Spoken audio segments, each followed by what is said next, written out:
أعوذ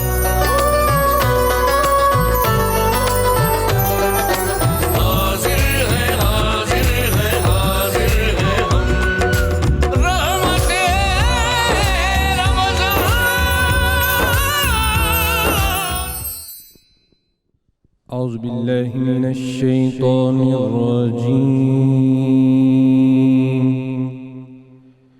بسم الله الرحمن الرحيم.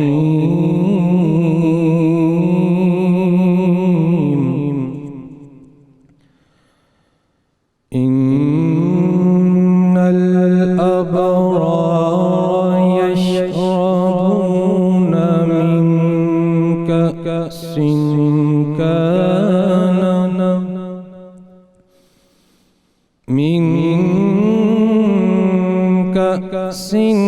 كان مزاجها كافورا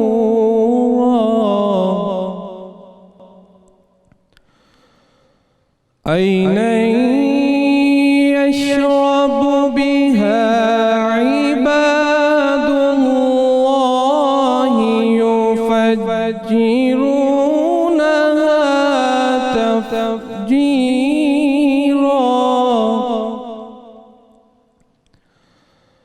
ويطعمون الطعام على حبه مسكينا ويتيما وأسيرا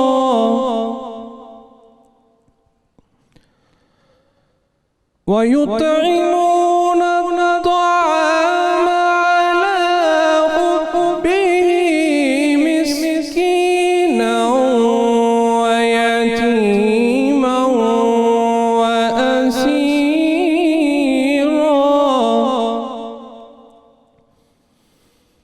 إنما نطعمكم لوجه الله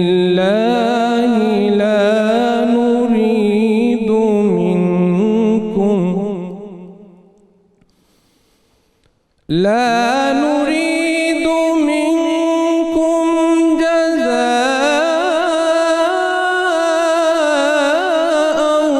ولا شكورا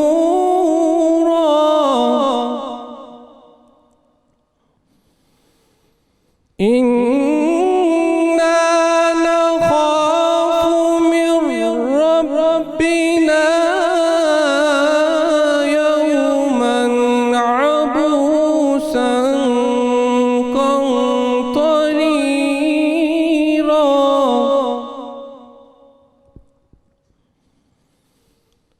فوقاهم الله شر ذلك اليوم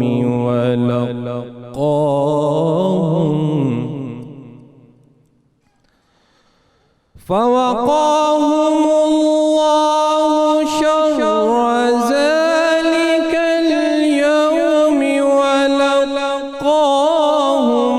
نضرة وسرورا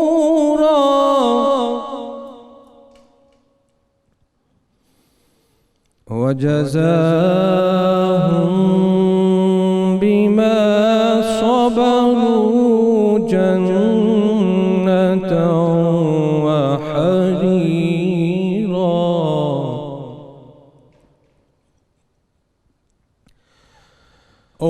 وجزاهم بما صبروا جنة وحريرا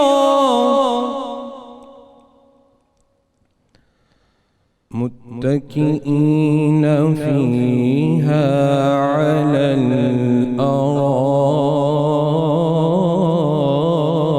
الأرائك متكئين فيها على الأرائك لا يرون فيها شمسا ولا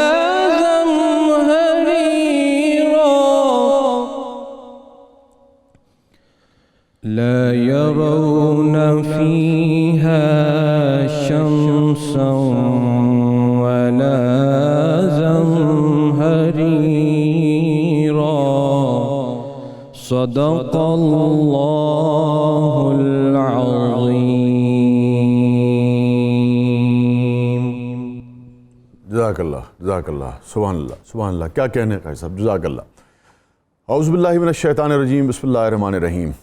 ناظرین گرامی، یو کے، U S A, Saudi Arabia, Europe, خلیجی ممالک، پاکستان سے باہر جہاں جہاں ہماری آواز اور تصویر جا رہی ہے، 92 نیوز کی طرف سے اور میری طرف سے رحمت رمضان افطار ٹرانسمیشن میں السلام علیکم ورحمۃ اللہ وبرکاتہ۔ آج کا جو موضوع ہے ناظرین گرامی، وہ اسلامی تاریخ کے حوالے سے، بحیثیت مسلمان اور انسانی تاریخ کے حوالے سے جو شخصیت ہیں، جو آج جن کی شخصیت پر ہمیں بات کرنی ہے، وہ اہم ترین شخصیات میں سے ایک شخصیت ہیں، مقدس ترین ہستیوں میں سے ایک ہستی ہیں، حضرت علی کرم اللہ وجہہ۔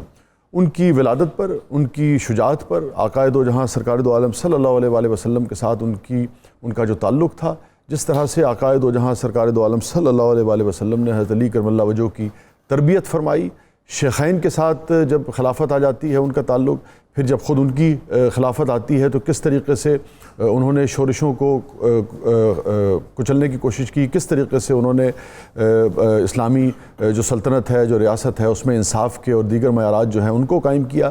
بہترین فیصلے کرنے والے جو ہیں وہ علی ہیں۔ اس کے پیچھے کیا حکمت ہے، کیا راز ہے، اور کیا ایسی وجہ ہے کہ کوئی آپ کے فیصلوں کو جو آپ کا معیار تھا اس معیار کو نہیں پہنچ پاتا ہے، اس کے پیچھے کیا دانش ہے۔ اور پھر سب سے بڑھ کر علم جو ہے، جب علم کا نام آتا ہے تو علی کا نام آتا ہے، علی کا نام آتا ہے تو علم کا نام آتا ہے۔ یہ اس کے پیچھے کیا حکمت ہے، کیا راز ہے، کیسے حدیث میں آتا ہے کہ آقائے دو جہاں سرکار دو عالم صلی اللہ علیہ وسلم روایتیں ہیں کہ جس طرح سے چڑیا اپنے بچوں کو چوگ دیتی ہے، ایسے آپ نے حضرت علی کرم اللہ وجہہ کو علم جو ہے وہ سکھایا ہے۔ یہ تو ایک بہت ہی وسیع موضوع ہے جس کو ہم کوشش کریں گے کہ جو ہمارا آج وقت ہے، تھوڑا سا ہمارے پاس وقت ہوتا ہے 2-2.5 گھنٹے کا، چونکہ اس میں تو آپ یہ سمجھیے کہ حضرت علی کے جو محاسن ہیں حضرت علی کرم اللہ وجہہ کے، اس میں سے کسی ایک پر بھی جسے کہیے کہ عوامی انداز میں ہم کہتے ہیں کہ صحیح طریقے سے جمع کر بات جو ہے وہ نہیں ہو سکتی، مگر ہم ایک پورا جائزہ لینے کی کوشش کریں گے آپ کی ولادت سے آپ کی شہادت تک، اور جتنے بھی اس بیچ میں جو ادوار گزرے ہیں۔ پھر بیوی فاطمہ کے ساتھ جو ان کا تعلق تھا، ایک خوبصورت تعلق تھا، جس طریقے سے وہ رشتہ ہوتا ہے حسنین کریمین کے ساتھ جو آپ کا تعلق تھا، اس پر ہم بات کریں گے۔ تو ایک وسیع موضوع جو ہے وہ آج ہمارے پیش نظر ہوگا، اور کیوں نہ ہو، چونکہ شخصیت ہی اس قدر جلیل القدر، اس قدر بزرگ شخصیت جو ہیں، ان کو آج ہم ڈسکس کرنے کی سعادت جو ہے وہ حاصل کرنے جا رہے ہیں۔ ہمارے ساتھ موجود ہیں مفتی فاروق القادری صاحب، کسی آپ تعارف کے محتاج نہیں ہے، ویلکم ٹو دی شو مفتی صاحب۔ اور حضرت علی کرم اللہ وجہہ کی جب بات ہوگی تو علم کی بات ہوگی، تو آج ہمارا جو دوسرا موضوع ہے وہ حضرت علی کرم اللہ وجہہ کا بھی علم ہے، اور جنرلی بھی جو آج جس ہم علم کی بات کرتے ہیں، لازم بات ہے کہ جو حضرت علی کے بھی پیش نظر رہا اور اس کے اوپر بھی ہمیشہ انہوں نے بات کی ہے، اس پر بھی ہم بات کریں گے۔ سید قاسم علی شاہ صاحب ہمارے ساتھ موجود ہیں۔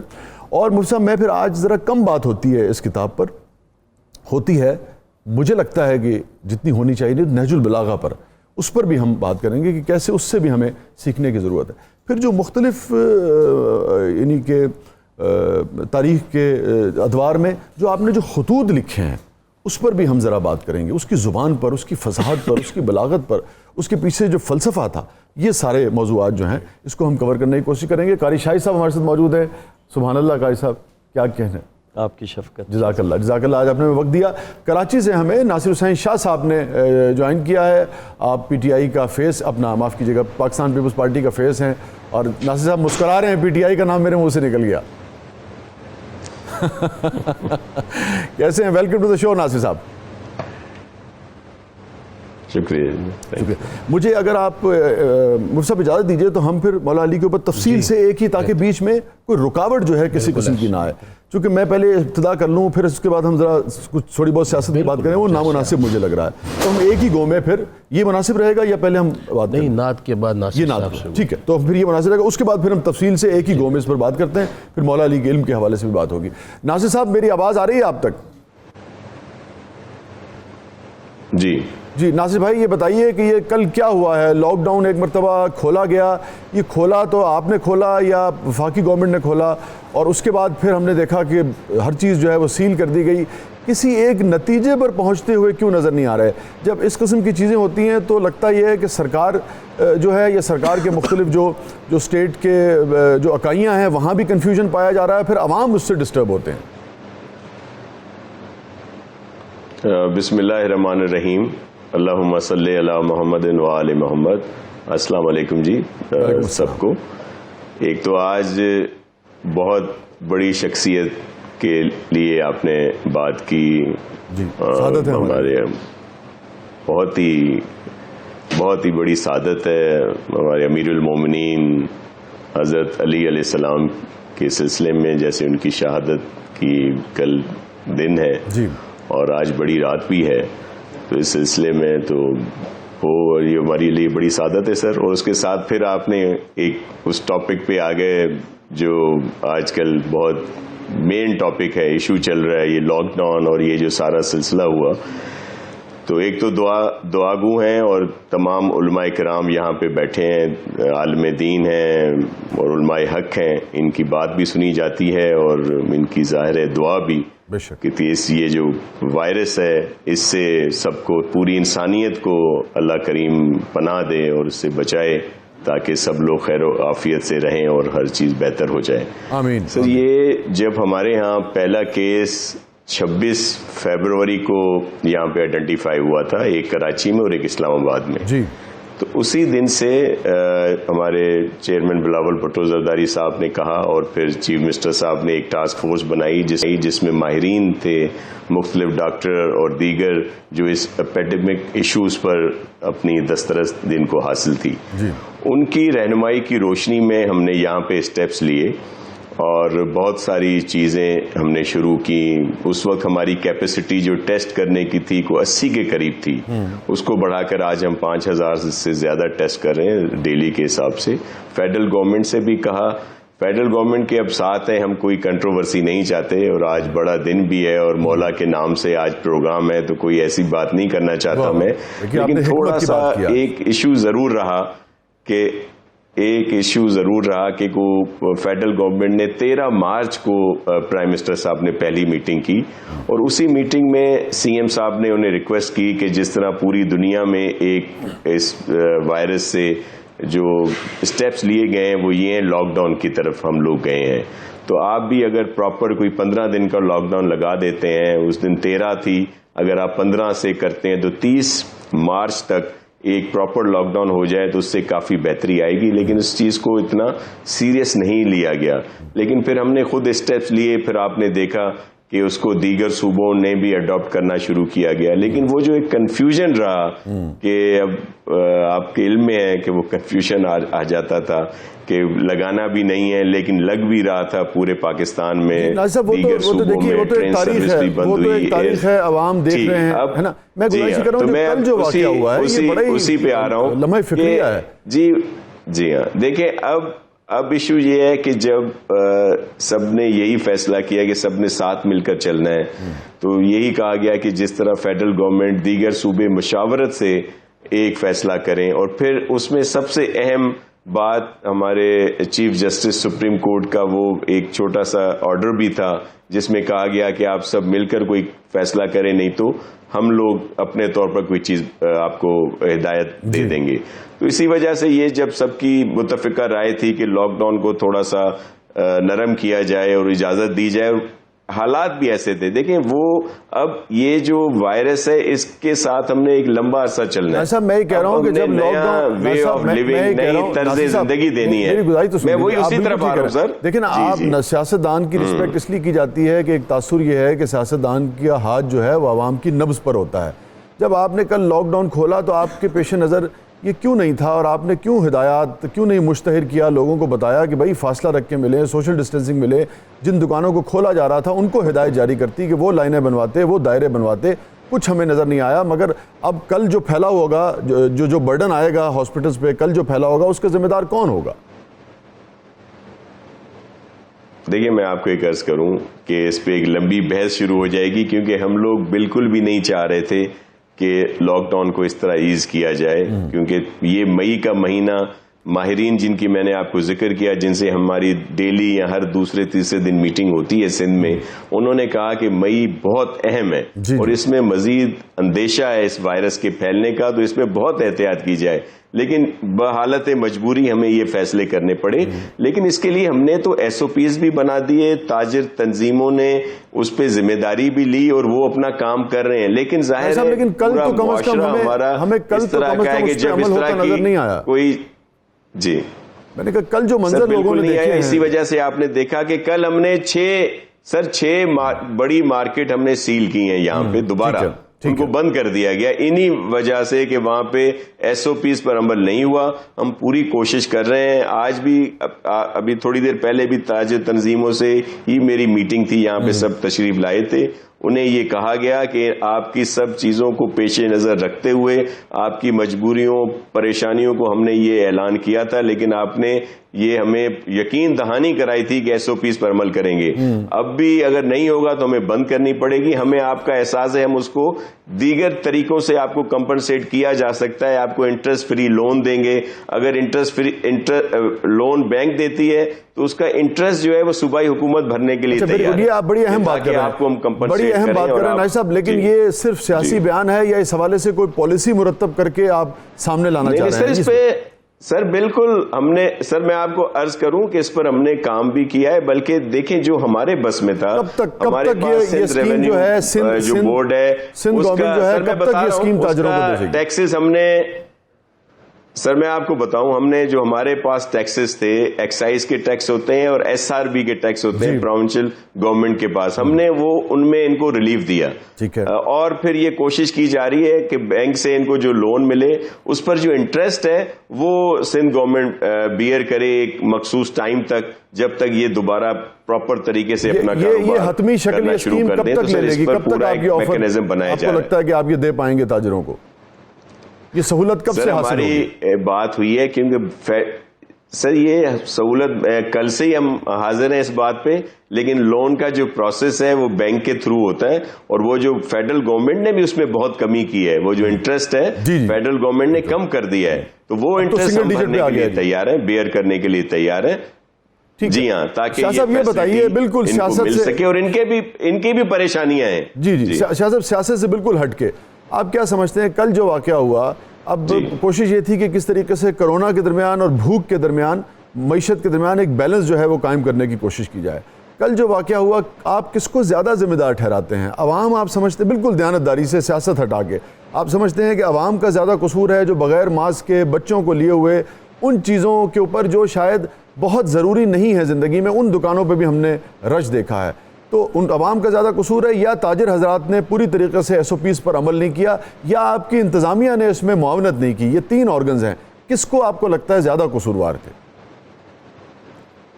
سر سب کی نیگلیجنسی ہو سکتی ہے، لیکن جو سب سے زیادہ اس کا ذمہ داری جو ہے وہ اپنی پیاری عوام کے لیے میں کہوں گا کہ انہوں نے اس پر عمل کرنا ہے، اور جب تک وہ اس پر عمل نہیں کریں گے کوئی بھی اس پہ کامیاب نہیں ہو سکتا، اور اس میں سب سے اہم رول میڈیا کا ہے، اور آپ آگاہی دیتے رہتے ہیں، پھر ہمارے علماء حق کا ہے کیونکہ لوگ ان کی بات سنتے ہیں، اور پھر ان سے دیکھیں ہمارے یہاں مجھے ایک سب سے یہ تو بھی ہم کر رہے ہیں، سب کو سمجھا رہے ہیں، ہم دو چیزوں سے اس وقت جو ہے نا وہ کیا کہتے ہیں نبرد آزما ہے، ایک تو کووڈ-19 کے جو ہم فیس کر رہے ہیں اس کے جو بھی چیزیں کر رہے ہیں، اور دوسرا ان لوگوں سے جو ہماری بات نہیں سمجھتے یا ہماری بات نہیں مانتے۔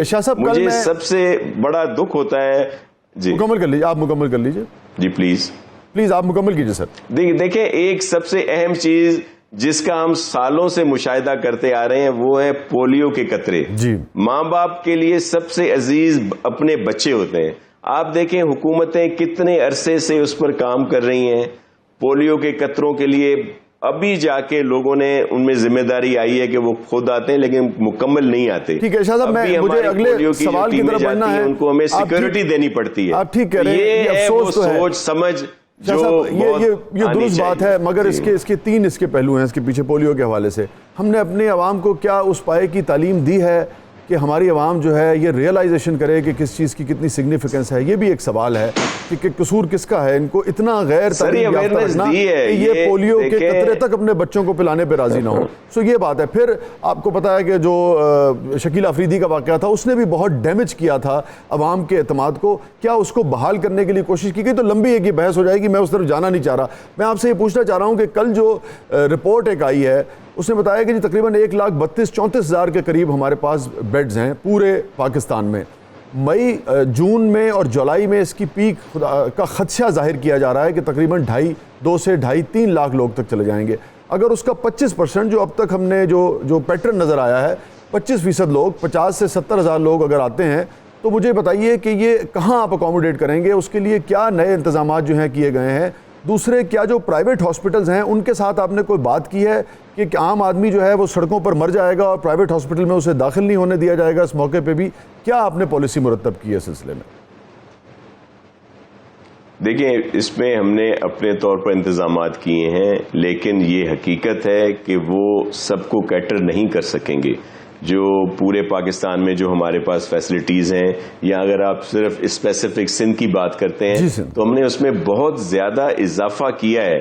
ایک ہزاروں کی تعداد میں ہم نے ارینجمنٹ کیے ہیں, لیکن جس طرح کا یہ سننا جا رہا ہے کہ جو وائرس افیکٹ کرے گا, جن کا امیون سسٹم کمزور ہے, جو عمر رسیدہ ہیں, جو بیمار ہیں, جن کو یہ ہٹ کرتا ہے وائرس, پھر یہ ایک بہت بڑی تعداد آئے گی. اسی وجہ سے لاک ڈاؤن اور احتیاطی تدابیر کے لیے کہا جا رہا ہے. لیکن ہم نے ایک طریقہ کار ہم نے اپنے طور پر چیف منسٹر صاحب نے یہ میٹنگ کر کے ہم نے طے کیا ہے کہ جو ہمارے پاس فیسلٹیز اس وقت اویلیبل ہیں پورے صوبے میں, اگر وہ 50% وہ آکوپائڈ ہوتی ہیں اور وہاں پہ پیشنٹ آ جاتے ہیں تو پھر ہم ایک مکمل طور پر لاک ڈاؤن کی طرف جائیں گے. اچھا, ٹھیک ہے. نائب صاحب, کوئی آپ چونکہ وزیر ہیں, کچھ فیکٹس اینڈ فگرز ہیں آپ کے پاس کہ سندھ کو کیا خدشہ ہے کہ جولائی تک کتنے سندھ میں, یعنی کہ پورے سندھ میں, سندھ کے دیہی علاقوں میں, اور کراچی چونکہ ایک بڑا شہر ہے 2-2.5 کروڑ کی آبادی, وہاں پہ کیا صورتحال دیکھ رہے ہیں؟ اور انتظامات میں اگر آپ فگرز ہمارے ساتھ شیئر کر سکیں کہ بھئی اتنے لوگوں کا خدشہ ہے اور اتنے انتظامات ہم نے کر چکی ہیں, اتنا ہمیں بیچ میں خسارہ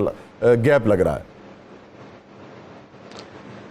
دیکھیں, میں آپ کو عرض کروں کہ ایک تو ہم چاہے ہماری کیپیسٹی 80 سے 5,000 پلس تک ہم لوگ پہنچے ہیں ڈیلی ٹیسٹ کرنے میں, لیکن جہاں پہ کروڑوں کی آبادی ہے وہ سفیشینٹ نہیں ہے.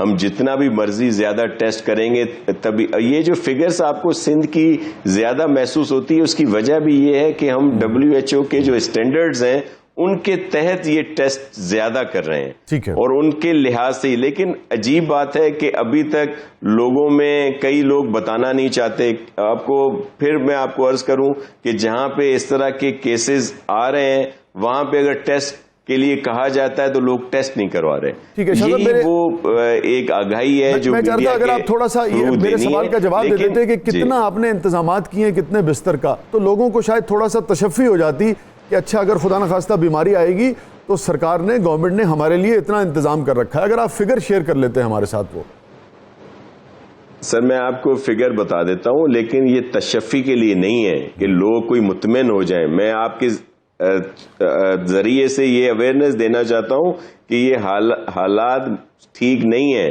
ہم پر الزام جو لگایا جا رہا ہے کہ بھئی سندھ گورنمنٹ لوگوں کو ڈراتی ہے, تو ہمیں کوئی شوق نہیں ہے کہ ہم لوگ ڈرائیں. ہم لوگ صرف حقیقت بیان کرتے ہیں تو ہم پر الزام لگائے جاتے ہیں. یہ ایک حقیقت ہے کہ یہ بڑی تشویشناک حالت ہے. اور اس وقت سر ہم نے پورے سندھ میں جو کیپیسٹی بڑھائی ہے, جو بیڈ کی اور دیگر چیزوں کی, وہ جہاں پہ ہر طرح سے ہم نے فیسلیٹیٹ کیا ہوا ہے, جو صرف بیڈ اور دیگر سہولتوں کا وہ 20,000 سے زیادہ ہے. لیکن جو وینٹیلیٹرز کی پوزیشن ہے ہمارے پاس وہ کوئی 500 پلس ہے, جو صرف کووڈ کے لیے ہم نے مختص کیے ہوئے ہیں, کیونکہ دیگر ہاسپٹلز میں بھی ہے.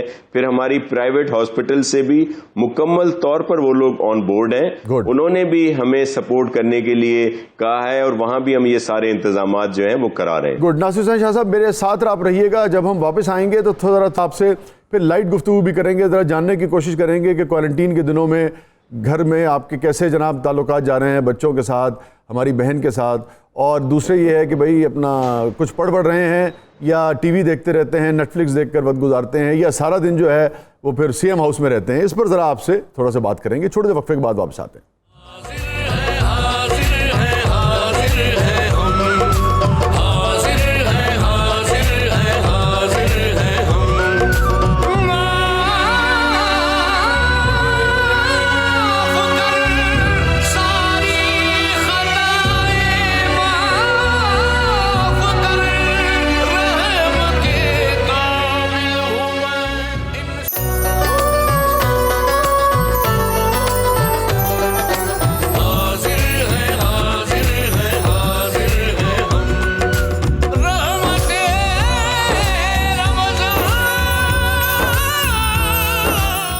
میں لیکن بتاتا چلوں کہ سید شمس الرحمان مشہدی صاحب نے ہمیں جوائن کیا ہے مولا کائنات کے حوالے سے آج گفتگو فرمائیں گے. جزاک اللہ سر, بڑی نوازش, بڑی محبت, آپ تشریف لائے. میں ذرا ناصر صاحب کو چونکہ رخصت ہونا ہے, ذرا ان سے تھوڑا سا میں بات کروں. السلام علیکم ناصر صاحب, آواز آ رہی ہے آپ کو؟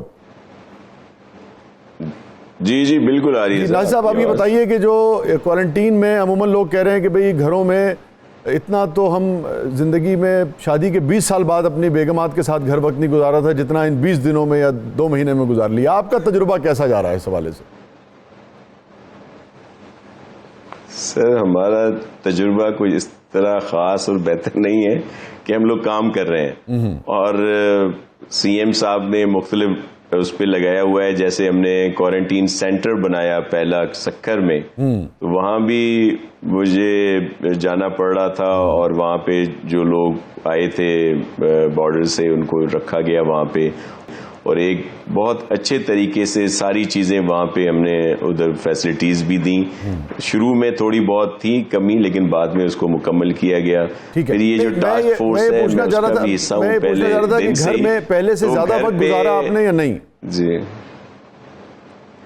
جی اس کے لحاظ سے تو زیادہ گزارا ہے, جیسے پہلے زیادہ گزارا. تو یہ بتائیے کہ جب زیادہ گزارا تو ناصر حسین شاہ صاحب جو ہیں, جو اتنے جناب اپنی پارٹی کو ڈیفینڈ کرتے نظر آتے ہیں, اور پی ٹی آئی کی جب کوئی بات ہو تو بعض اوقات جب جلال میں آ جائیں تو بھی نظر آتے ہیں, تو گھر میں کیا ہاتھ بٹاتے ہیں فیملی کا, اپنے گھر والوں کا, یا بالکل یہ ہے کہ ہر چیز جو ہے بس وہ ناصر صاحب کو حاضر کر دی جائے گھر میں جب وہ ہوں؟ بس وہ اتنا زیادہ ہاتھ نہیں بٹاتے خواہ. ایک تو روزے میں ہوں اور اس طرح کی غلط بات کہی نہیں جا سکتی آج کے دن سے, اور سارے علماء ناصر صاحب تو کوئی ہاتھ نہیں بٹاتے. کس ڈر سے نہیں بٹاتے؟ اس لیے نہیں بٹاتے کہ کہیں آئندہ بھی نہ بٹانا پڑ جائے پھر بعد میں بھی. بس کچھ ایسا ہی سمجھ لیں. لیکن جیسے میں نے آپ کو کہا نا کہ سر ہمیں کوئی زیادہ وہ کوارنٹین والا سلسلہ نہیں رہا, کیونکہ وقت نہیں مل رہا. سی ایم صاحب خود بھی بہت کام کرتے ہیں, وہ تو نظر ہمیں بھی اسی طرح کام کرنا پڑ رہا ہے. جی ہاں, لیکن پھر بھی دیگر دنوں سے کچھ ٹائم زیادہ گھر پہ ضرور رہنے کا ملا ہے. کچھ مصروفیت کم ہوئی ہے. وہ جو ایک پریشر ہوتا ہے عام لوگوں کا, زیادہ کام کا, ڈپارٹمنٹس کا, وہ بہت کم ہے. لیکن اس کے باوجود اس طرح رہنا نہیں مل رہا. جتنا وقت مل رہا ہے بچوں کے ساتھ بہت انجوائے کر رہا ہوں جی, بہت زیادہ جی, بہت زیادہ انجوائے کر رہا ہوں, اور بچوں کے ساتھ, اور خاص طور پر اپنے جو میرے پوتا ہے اور پوتیاں ہیں, پھر وہ نواسے بھی ملنے آ جاتے ہیں. تو یہ بڑا اچھا وقت گزر رہا ہے, ان کو ٹائم میں زیادہ دے پا رہا ہوں. یہ آپ نے اچھا کیا بتا دیا. بہت سارے لوگوں کا تو یہ خیال تھا کہ آپ شادی شدہ ہی نہیں ہیں. چلے سر, ان کے نیک خیالات ہوں گے, لیکن شادی شدہ بھی ہوں, بلکہ پوتوں اور نواسوں والا بھی ہوں الحمدللہ. آپ والدہ محترمہ کے ساتھ کچھ بتا. اللہ کا بڑا کرم ہے, اللہ کا بڑا کرم ہے ماشاءاللہ. والدہ محترمہ کے ساتھ جی بالکل ان کے ساتھ, کیونکہ ان کی دعائیں ہیں, اور ہمیشہ سے والدہ کی دعائیں ہیں. ان کی طبیعت بھی کچھ زیادہ بہتر نہیں رہتی, تو ان کے ساتھ اب ٹائم ضرور کچھ مل جاتا ہے خدمت کرنے کا. اور ظاہر ہے گھر میں بھی آپ کی بھابھی کی بھی خدمت کرتے ہیں, وہاں پہ ضرور ہے ٹائم. بالآخر میں نے آپ سے نکلوا لیا یہ نا, یہ ہے خبر آج کی اصل میں کہ ناصر حسین شاہ صاحب جو ہیں وہ اہلیہ کی خدمت کر رہے ہیں کوارنٹین میں. جی بالکل جی بالکل. اچھا یہ بتائیے کہ جو بچے ہیں آپ کے, بچوں کے ساتھ اور پوتے پوتیوں کے ساتھ, وہ طرح ہمارے ساتھ شیئر کریں کہ کیسے ان کے ساتھ, چونکہ لوگ جاننا چاہتے ہیں کہ بھئی بعض لوگ جو اتنے نامور ہیں, پاورفل ہیں, عہدوں پر ہیں, مگر اپنے نجی معاملات میں فیملی کے ساتھ ان کا بیہیویئر کیسے ہوتا ہے, وہ ذرا پوتے پوتیوں کے ساتھ کیسے آپ کھیلتے ہیں, وہ ہمارے ساتھ شیئر کریں کچھ. سر میں آپ کو عرض کروں, یہ ایک تاثر ہی ہوتا ہے کہ کوئی پتہ نہیں کیا ہے, ہم بھی بالکل عام زندگی ہے, عام لوگوں کی طرح بالکل اسی طرح ہے, اور یہ جو نظر آتا ہے وہ کچھ اور ہوتا ہے, حالانکہ کوئی زیادہ فرق نہیں ہوتا. اللہ کریم کا بڑا کرم ہے کہ بہت اچھی زندگی گزر رہی ہے, اور اس کے مہربانی کی وجہ سے اپنے حضور اکرم صلی اللہ علیہ وسلم کی صدقے میں, پنجتن پاک کے صدقے میں اللہ کی بڑی مہربانی ہے, تو ہو رہا ہے. لیکن سر جو ٹائم ہے, اور لیکن بڑا اچھا ٹائم گزر رہا ہے, اور پوری کوشش کی جاتی ہے کہ عام لوگوں کی بھی خدمت کریں. جو اللہ نے دیا ہے اس میں ان کا بھی حصہ ہے, ان کا بھی حق ہے, اور وہ اگر خدمت کرتے ہیں, کسی کے کام آتے ہیں, تو بہت زیادہ خوشی محسوس ہوتی ہے اور ایک سکون ملتا ہے اگر اس طرح کا کوئی کام کرتے ہیں. اور یہی دعا ہے کہ اللہ ہم سے اچھے کام کرائے, اور ہمیشہ جو مہربانی ہے, جو فضل ہے مولا کا, وہ ہمیشہ جاری اور ساری رہے. فرمائیے کہ اور کل کوئی ایک ایسا بہت ہی گناہ نہ کریں, کوئی ایسی بات نہ کریں جس سے ناراضگی ہو. جی ناظر صاحب, کل چونکہ 21 رمضان کے حوالے سے, شہادت علی کرم اللہ وجہہ کے حوالے سے جلوس بھی ہوگا, اس کے لیے کیا آپ کی بات ہوئی ہے علماء کرام سے, اور اس کے کیا SOPs آپ نے طے کیے ہیں؟ کیونکہ اگر لوگ اسی طریقے سے آتے ہیں اور اگر سوشل ڈسٹینسنگ جو ہے وہ نہیں رکھتے ہیں, تو یہ تو پھر اگین ایک مسئلہ جو ہے وہ پیدا ہو سکتا ہے. اس میں کیا انتظامات آپ نے کیے ہیں, حتمی شکل کیا دی ہے معاملات کو؟ جی, مولا امیر کی شہادت ہے کا جلوس اور دیگر مجالس 2-3 دن سے ہیں, لیکن وہ SOPs کے تحت مختلف جگہوں پہ خود اس میں علماء کرام نے بڑی سپورٹ کی ہے. میں آپ کو عرض کروں, جس طرح سندھ گورنمنٹ نے پہلے بھی اسٹیپس لیے جمعے کے لیے اور دیگر نمازوں کے لیے, تو اس میں جو ہمیں 95% سے زیادہ کامیابی ہوئی, وہ صرف اس وجہ سے کہ علماء کرام نے ہماری بڑی سپورٹ کی. اگر ان کی ہمیں سپورٹ نہ رہتی, ان کی معاونت نہ رہتی, تو ہم کامیاب نہیں ہوتے, کیونکہ علماء حق کی بات سنتے ہیں لوگ. اسی طرح ہماری علماء کرام سے بات رات بھی ہوئی ہے, ان سے گزارش کی ہے, منت سماجت کی ہے کہ جیسے دنیا میں اس وائرس کے لحاظ سے بہت زیادہ احتیاطی تدابیر اختیار کی گئی ہیں, اور پھر جس طرح گورنمنٹ نے ایک ہیلتھ ایڈوائزری بھی جاری کی ہے, پروونشل گورنمنٹ نے بھی اور ظاہر ہے فیڈرل گورنمنٹ نے بھی, تو اس پر عمل کرایا جائے. تو علماء کرام نے ہمیں یقین دہانی کرائی ہے کہ ان چیزوں پر عمل ہوگا. بہت سارے جو جلوس ہیں ان کو کہا گیا ہے کہ وہ وہیں پر محدود رہیں اور SOPs کے تحت وہاں پہ عزاداری ہو, لیکن بہت زیادہ اس پر احتیاط کے ساتھ. ٹھیک ہے, تو جلوس کے راستوں کو بھی پھر اس کا مطلب ہے محدود کیا گیا ہے؟ جی, کوشش یہ ہے کہ جلوس جو ہے وہ نہ ہو تو بہتر ہے. اور کیونکہ بہت سارے, اچھا ہوا آپ نے یہ بات کی, میں اس سے یہ بھی بتانا چاہوں گا, اویئرنیس دوں گا. کچھ لوگوں کے ذہن میں یہ ہے کہ اگر جلوس اس سال نہیں نکلتے تو یہ نہ ہو کہ اگلے سال ان کی پرمیشنیں نہ ملیں, یا وہ پرمٹس جو ہیں وہ دوبارہ رینیو نہ ہو. تو ایسی کوئی بات نہیں ہے. اس دفعہ یہ صرف اسی وجہ سے کہہ رہے ہیں تاکہ احتیاط کی وجہ سے. تو یہ کچھ لوگوں نے اس طرح کی رومرز دی ہیں سوشل میڈیا پہ یا ویسے, تو اچھا ہوا آج آپ نے بات یہ نکالی, تو میں آپ کے توسط یہ کلیئرفائی کرنا چاہتا ہوں کہ وہ ویسے ہی رہیں گی. تو اب جو ہے سب سے ریکویسٹ کی گئی ہے کہ احتیاط. جی بالکل بالکل بالکل اس میں, اور میں نے سب سے عرض کی ہے کہ جس طرح دیکھ لیں اس وقت مکہ پاک میں کیا وہاں پہ کیا جا رہا ہے, مدینہ پاک میں کیا کیا جا رہا ہے, نجف اشرف اور کربلا مولا ہر جگہ, مشہد مقدس میں کیا کیا جا رہا ہے, اسی طرح تو احتیاط کی جا رہی ہے. تو وہی ہم نے بھی احتیاط ضرور اس کو رکھنا ہے سامنے, اس پر عمل کرنا ہے. بالکل. اور آپ دیکھیے کہ جن مقدس ہستیوں کے حوالے سے ہماری جو عقیدتیں ہیں, یہ مقدس ہستیاں بھی اپنے چاہنے والوں کو, ماننے والوں کو کبھی نقصان میں نہیں دیکھنا چاہیں گی. یہ بھی ایک بالکل ان کی یہی تعلیمات ہیں اور یہی ان کے احکامات ہیں, اور انہی پر ہم نے عمل کرنا ہے. جی ہاں. اچھا مجھے صاحب ایک ذرا سیاسی حوالے سے ایک سوال. اطلاعات یہ ہیں کہ بلاول صاحب سے کوئی رابطہ ہو رہا ہے یا ہوا ہے فردوس عاشق امان صاحبہ کا, یہ کس حد تک درست ہے ایک بات؟ اور اگر یہ یعنی کہ درست بات ہے تو کیا آنے والے دنوں میں ہم فردوس عاشق امان صاحبہ کو, بلاول صاحب کو اور پیپلز پارٹی کو ڈیفینڈ کرتے اور ان کے حق میں بولتے ہوئے دیکھیں گے؟ سر مجھے اس بات کا علم نہیں ہے کہ کوئی رابطہ ہوا ہے. ابھی آپ نے کہا تھا, دیکھیے اب میں آپ سے ایکسپیکٹ کر رہا ہوں کہ آپ روزے سے ہیں, بالکل کوئی سیاست کی بات نہیں کریں گے, صحیح بتائیں گے مجھے. سر میں اسی وجہ سے آپ کو کہہ رہا ہوں کہ مجھے نہیں پتا اس بات کا, حقیقتاً نہیں پتا, کیونکہ چیئرمین صاحب اس وقت اسلام آباد ہے اور میں یہاں کراچی میں. ٹھیک ہے, آخری بات کیا کہنا چاہیں گے آپ؟ میں چاہوں گا کہ وفاق کو بھی آپ نے جو کہنا ہے کہہ لیجئے, عوام سے جو آپ کہنا چاہتے ہیں وہ ضرور کہیے. دیکھیں میں صرف یہ عرض کروں گا کہ اس ایشو کو سیریس لیں, اور آپ سب آج کل میڈیا کی اویئرنیس سب کے ساتھ ہے. میں صرف یہ عرض کرتا ہوں کہ ہم نے جو کچھ بھی یہاں پہ فیصلے کیے ہیں وہ عوام کی بھلائی کے لیے اور جو ماہرین ہیں ان کی رائے کے مطابق، لیکن ہمیں خامخواہ تنقید کا نشانہ بنایا جاتا ہے۔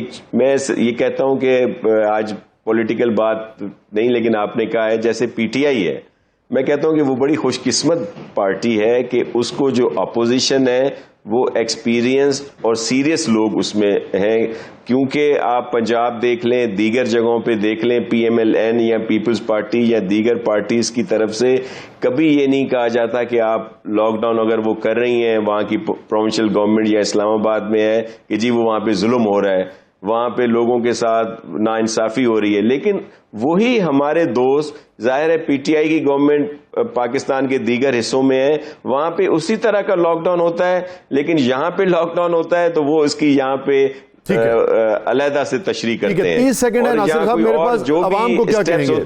30 سیکنڈ ہے میرے پاس۔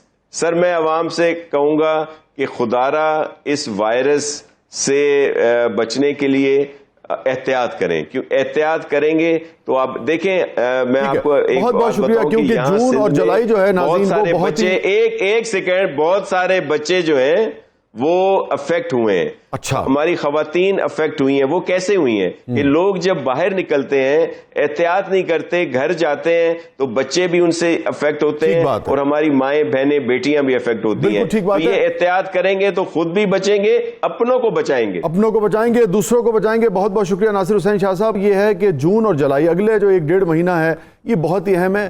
آپ خود دیکھ رہے ہوں گے کہ کہاں 100 مریض آ رہے تھے، 10 آ رہے تھے، 20 آ رہے تھے، اب یہ تعداد جو ہے وہ ڈیلی 1500 2000 پہ پہنچ گئی ہے۔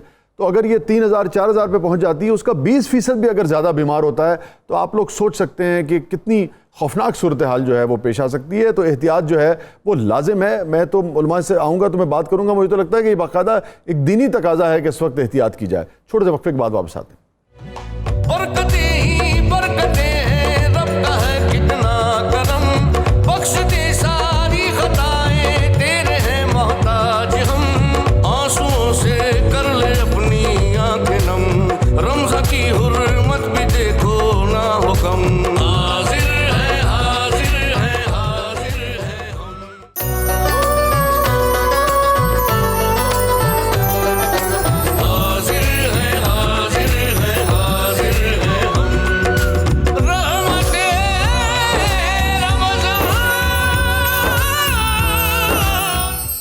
خیرہ نہ کر سکا اقبال، خیرہ نہ کر سکا مجھے جلوے دانش فرنگ، خیرہ نہ کر سکا مجھے جلوے دانش فرنگ، سرما ہے میری آنکھ کا خاک مدینہ و نجف۔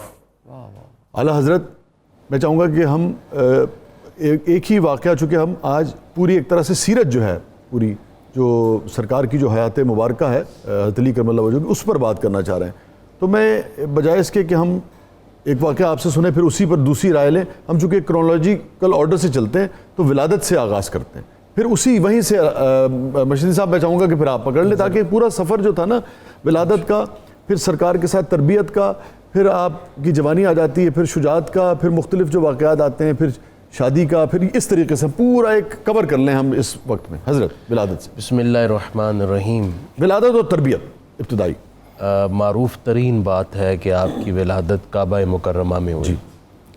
مولا علی کو اللہ تعالیٰ جی آپ کو مولود کعبہ کہا جاتا ہے، اور مولا علی کی خصوصیت ہے، ماہرین علم کہتے ہیں کہ کسی بھی بچے کے مستقبل کی تعمیر کا انحصار ان ہاتھوں پر ہوتا ہے جن میں اس بچے نے تربیت پائی۔ بے شک، سبحان اللہ، سبحان اللہ۔ مولا علی کے کیا کہنے، آپ نے اپنے بچپن میں پرورش اور جوانی میں تربیت آغوش رسالت میں پائی۔ سبحان اللہ، سبحان اللہ۔ پھر ان کی عظمتوں کو کیسے کوئی تصور میں لا سکتا ہے؟ بالکل درست بات۔ جب آپ نے الفت اور محبت کا احساس کیا تو سب سے پہلے رسول اللہ سے محبت کی۔ اللہ، گویائی سے آشنا ہوئے تو سب سے پہلے مصطفیٰ سے گویا سبحان اللہ، سبحان اللہ۔ آنکھیں کھولی، آنکھ کھولی تو سب سے پہلے چہرہ مصطفیٰ، چہرہ والضحیٰ دیکھا۔ سبحان اللہ، سبحان اللہ۔ پہلا ذائقہ بھی تو دیکھیے نا آپ۔ اچھا، سب سے پہلی خوراک لعاب مصطفیٰ آپ کے دہن میں آیا، اور اسی وجہ سے علم و حکمت اور باطنی اسرار کا جو آغاز ہے اس پہلی غذا اور خوراک سے ہی ہو گیا، سبحان اللہ، بلکہ پہلی نگاہ سے ہی ہو گیا جب آپ نے چہرہ مصطفیٰ پر ڈالی۔ مولا علی کے فضائل کو کیسے میں بیان کروں کہ السابقون الاولون میں آپ، سبحان اللہ، بالکل عشرہ مبشرہ میں آپ، اصحاب بدر میں آپ، بیعت اصحاب رضوان میں آپ، اور مولا علی وہ ہیں کہ قرآن مجید کی متعدد آیات کا نزول آپ کی شان، بعض نے کہا کہ 300 آیات میں آپ کا تذکرہ، وَمِنَ النَّاسِ مَن يَشْرِي نَفْسَهُ ابْتِغَاءَ مَرْضَاتِ اللَّهِ کا مصداق آپ، ان الذین آمنوا وعملوا الصالحات سیجعل لهم الرحمن ودا کا مصداق آپ، وَلِكُلِّ قَوْمٍ ہاد کا مصداق آپ، انما ولیکم اللہ ورسولہ والذین آمنوا الذین یقیمون الصلاۃ ویؤتون الزکاۃ وہم راکعون کا مصداق آپ۔ اللہ اکبر، کیا کہنے مفتی صاحب، واہ واہ واہ۔ قرآن مجید کی ایسی بہت ساری آیات میں پڑھ سکتا ہوں، وہ اب مولا علی کی شان میں عظمت کے بیان میں اتری۔ آپ کو رسول پاک صلی اللہ علیہ وسلم سے قرابت ظاہری بھی حاصل ہے، قرابت باطنی بھی حاصل ہے۔ سبحان اللہ۔ قرابت ظاہری کا یہ عالم کہ بچپن سے لے کر جوانی تک حضور کی آغوش میں، پھر رسول اللہ نے اپنے جگر کا ٹکڑا بھی آپ کو دیا، اللہ اکبر، اللہ اکبر، ساری نسل سادات کے بانی حضرت مولا علی پاک۔ بے شک۔ اور میں یہاں پر یہ بھی کہنا چاہوں گا، رسول پاک صلی اللہ علیہ وسلم کی جس قدر احادیث تواتر کے ساتھ اور کثرت کے ساتھ مولا علی کی عظمت و شان کے بیان میں ہے، اتنی کسی اور کے بیان میں نہیں ہے۔ اس کی 2-3 وجہ شاہ ولی اللہ محدث دہلوی نے لکھی۔ ان کا ایک وجہ تو یہ ہے کہ ساری شریعت اسلامیہ کے سب سے بڑے عالم رسول پاک صلی اللہ علیہ وسلم کے بعد آپ ہیں، اور کائنات کی گتھیاں سلجھانے کا سب سے بڑا جو گہرا فن ہے وہ آپ کو حاصل ہے، ایک سبب یہ تھا۔ دوسرا، قرابت جو جس جہت سے آپ کو حاصل تھی وہ بھی ایک سبب تھا کہ آپ کی عظمت و شان میں زیادہ احادیث آئیں۔ یوں ہی مولا علی وہ ہیں کہ رسول پاک نے ان کے بارے میں بطور خاص ایسے ارشادات فرمائے جو آپ کا امتیاز ہے۔ مثلا آپ صلی اللہ علیہ وسلم نے جو شاہد بھائی نے شعر میں حدیث بیان کر دی، نہیں، جسم لحموں کا لحمی، دموں کا دمی، کہ اے علی میرا گوشت آپ کا گوشت میرا گوشت، آپ کا خون میرا خون ہے۔ اسی طرح یہ فرمایا محبو کا محبی و مبغضو کا مبغضی، جس نے آپ سے محبت کی مجھ سے محبت کی، آپ سے بغض رکھا اس نے مجھ سے بغض رکھا۔ یہاں تک آپ صلی اللہ علیہ وسلم نے ارشاد فرما دیا من کنت مولا فہذا علی مولا، جس کا میں مولا ہوں اس کے علی مولا ہے، اور مجھے کہنے دیجئے وہ شخص ایمان والا ہو ہی نہیں سکتا جس کے سینے میں مولا علی سے محبت نہ ہو، اور جو ایمان والا ہے یہ نہیں ہو سکتا کہ اس کا سینہ مولا علی کی محبت سے خالی۔ سبحان اللہ، سبحان اللہ، سبحان اللہ، سبحان اللہ۔ بسم اللہ الرحمن الرحیم۔ بسم اللہ، پلیز۔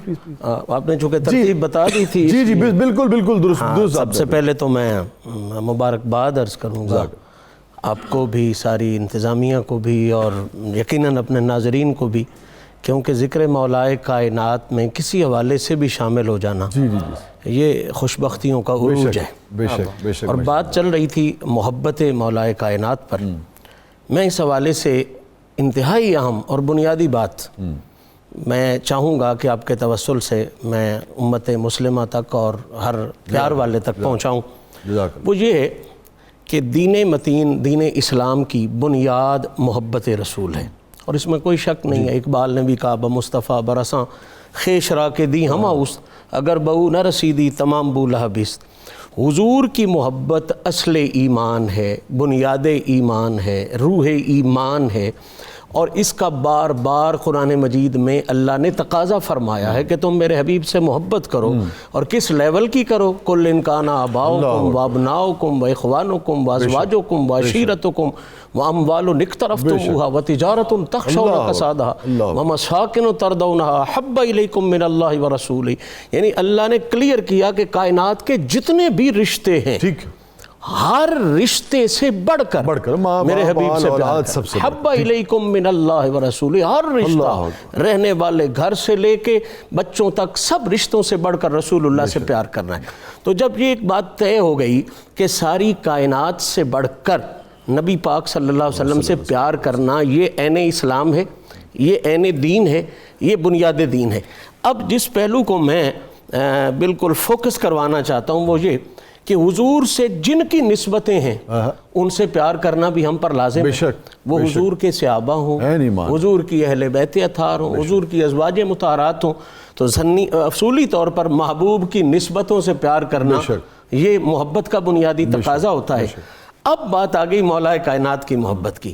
یہ جو میں بنیادی بات کرنا چاہتا ہوں، مفتی صاحب کی بھی نظر کرنا چاہوں گا، اور میں سچی بات ہے اس بات کو بہت عرصہ پڑھتا رہا اس بات پر، لیکن یہ بات آج ذہن میں آئی اور میں آج ہی نظر کر رہا ہوں کہ حضور کی ہر نسبت والے سے پیار کرنا یہ حق ہے، یہ ڈیوٹی ہے. لیکن اب بنیادی فرق آپ نے ملاحظہ فرمانا ہے کہ نبی پاک صلی اللہ علیہ وسلم کی محبت کے بعد حضور کی ہر نسبت والے سے پیار کرنا بالکل کلیئر ہے. لیکن مولا علی کو ایک اسپیشلٹی حاصل ہے اس محبت کے باب میں، وہ یہ ہے کہ حضور کی ذات کے بعد حضور کی نسبت والوں، چاہے وہ صحابہ ہیں چاہے وہ اہل بیت اطہار ہیں، ان سب سے بڑھ کر جس سے محبت کا تقاضا قرآن نے بھی کیا ہے اور آقا کریم کی زبان نے بھی کیا ہے، وہ ہستی صرف اور صرف مولا علی المرتضیٰ. سبحان اللہ سبحان اللہ. اور یہ بات سننے میں بڑی عجیب سی لگتی ہے، لیکن اس بات پر میں دلیل عرض کرنا چاہتا ہوں، اور دلیل قرآن و حدیث سے عرض کرنا چاہتا ہوں. قرآن مجید میں آیہ مبارکہ موجود ہے، یا ایھا الرسول بلغ ما انزل الیک من ربک. علماء تفسیر کا ایک بہت بڑا خوبصورت گروہ ہے جنہوں نے لکھا ہے کہ یہ آیت فی فضل علی ابن ابی طالب، یہ مولا علی کی شان میں نازل ہوئی، اور اس کا جو ترجمہ بنتا ہے وہ کیا ہے کہ اے پیارے رسول لوگوں تک وہ چیز پہنچا دے، بلغ ما انزل الیک من ربک، جو چیز تمہاری طرف تمہارے رب کی طرف سے نازل کی گئی ہے. اب حضرت عبداللہ ابن مسعود فرماتے ہیں وہ کیا چیز تھی، وہ کیا شے تھی جو اللہ نے کہا کہ خاص طور پہ نازل کی گئی ہے، اس کو تبلیغ کر دے. وہ یہ تھی کہ اے لوگو جس طرح تم پر اللہ نے مجھ محمد کی محبت کو فرض کیا ہے، میرے بعد باقی ساری انسانیت سے بڑھ کے اللہ نے تم پر علی کی محبت کو فرض کیا ہے. من کنت مولا، یہ بڑا خاص مسئلہ ہے. اب اس کی میں کیوں بلا شبہ سیدہ کائنات کی بہت بڑی شان، بے شک تقدیس کے حوالے سے حسنین کریمین کی بہت بڑی شان، لیکن اس شان میں وہ ہستیاں بھی علی کی شریک نہیں ہیں. اللہ کیوں؟ اس لیے کہ جب یہ آیہ مبارکہ اتری ہے تو آقا کریم علیہ الصلوۃ والتسلیم نے بھرے مجمع میں اس آیت کے حوالے سے تشریح فرمائی، اور کیا الفاظ کیا ہیں اس حدیث پاک کے مستدرک میں، دیگر بھی معتبر کتب حدیث میں موجود ہے. اور اس حدیث کو تو غالباً علماء حدیث نے لکھا ہے کہ 14 بدری صحابہ سے یہ روایت موجود ہے. اتنی شان والی ہے کہ سرکار نے کیا کیا، اعلان کیا تھا بڑا خاص، الستم تعلمون انی اولی بالمؤمنین من انفسہم. اے پیارے صحابہ تم جانتے نہیں ہو کہ میں مومنوں کو ان کی جانوں سے بھی زیادہ پیارا ہوں. اللہ اکبر. الستم یہ الفاظ ہے حدیث پاک اور قرآن میں بھی ہے، النبی اولی بالمؤمنین من انفسہم، کہ صحابہ تم نہیں جانتے ہو کہ میں مومنوں کو ان کی جانوں سے بھی زیادہ پیارا ہوں. سارے صحابہ نے سر جھکایا کہ قالوا بلا، یا رسول اللہ آپ مومنوں کو جانوں سے بھی زیادہ پیارے ہیں. اب یہ جو اولا کا لفظ ہے نا، یہ 3 بڑے معنوں میں استعمال ہوتا ہے. اولا کا معنی ہوتا ہے اقرب، اولا کا معنی ہوتا ہے املک، اولا کا معنی ہوتا ہے احب.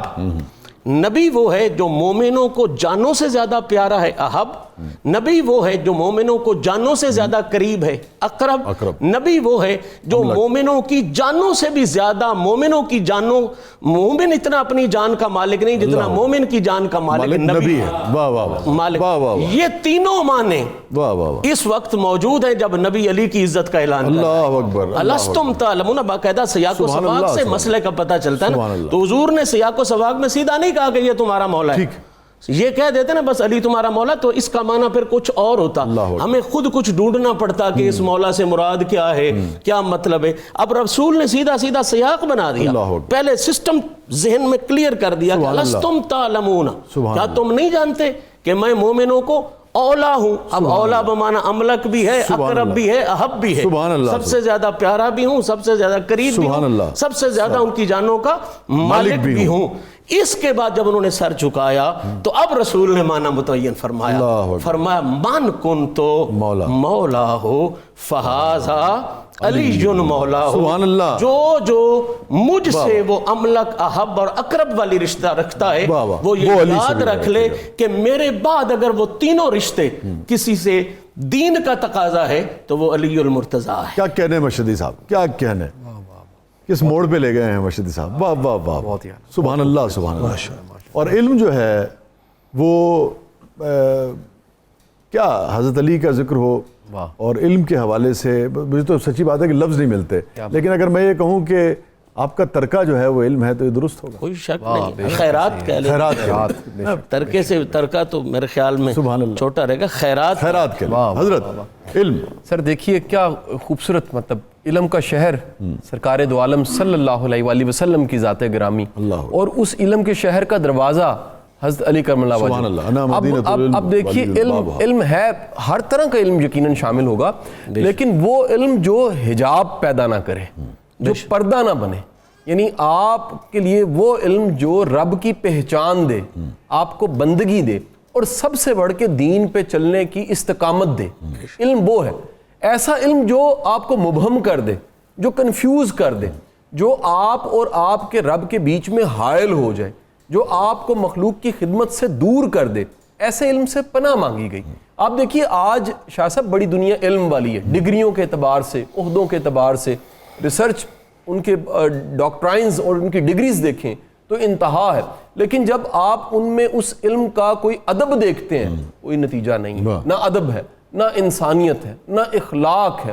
ایک بڑا اچھا جملہ میں یہاں پیش کرنا چاہوں گا. ایسا علم جو آپ کی اپنی ذاتی زندگی اور آپ سے منسلک لوگوں کو نفع نہ دے, وہ جہالت ہو سکتا ہے, علم نہیں ہو سکتا. علم کی سب سے بڑی جو مہربانی ہے علم کے ذریعے وہ یہ ہے کہ علم ایک تو آپ کو رب کی پہچان, ایسی پہچان جس سے آپ بندگی کی طرف جائیں. سبحان اللہ. پھر علم آپ کو دین کا شعور, ایسا شعور کہ آپ مخلوق کے لیے فائدہ مند ہوں.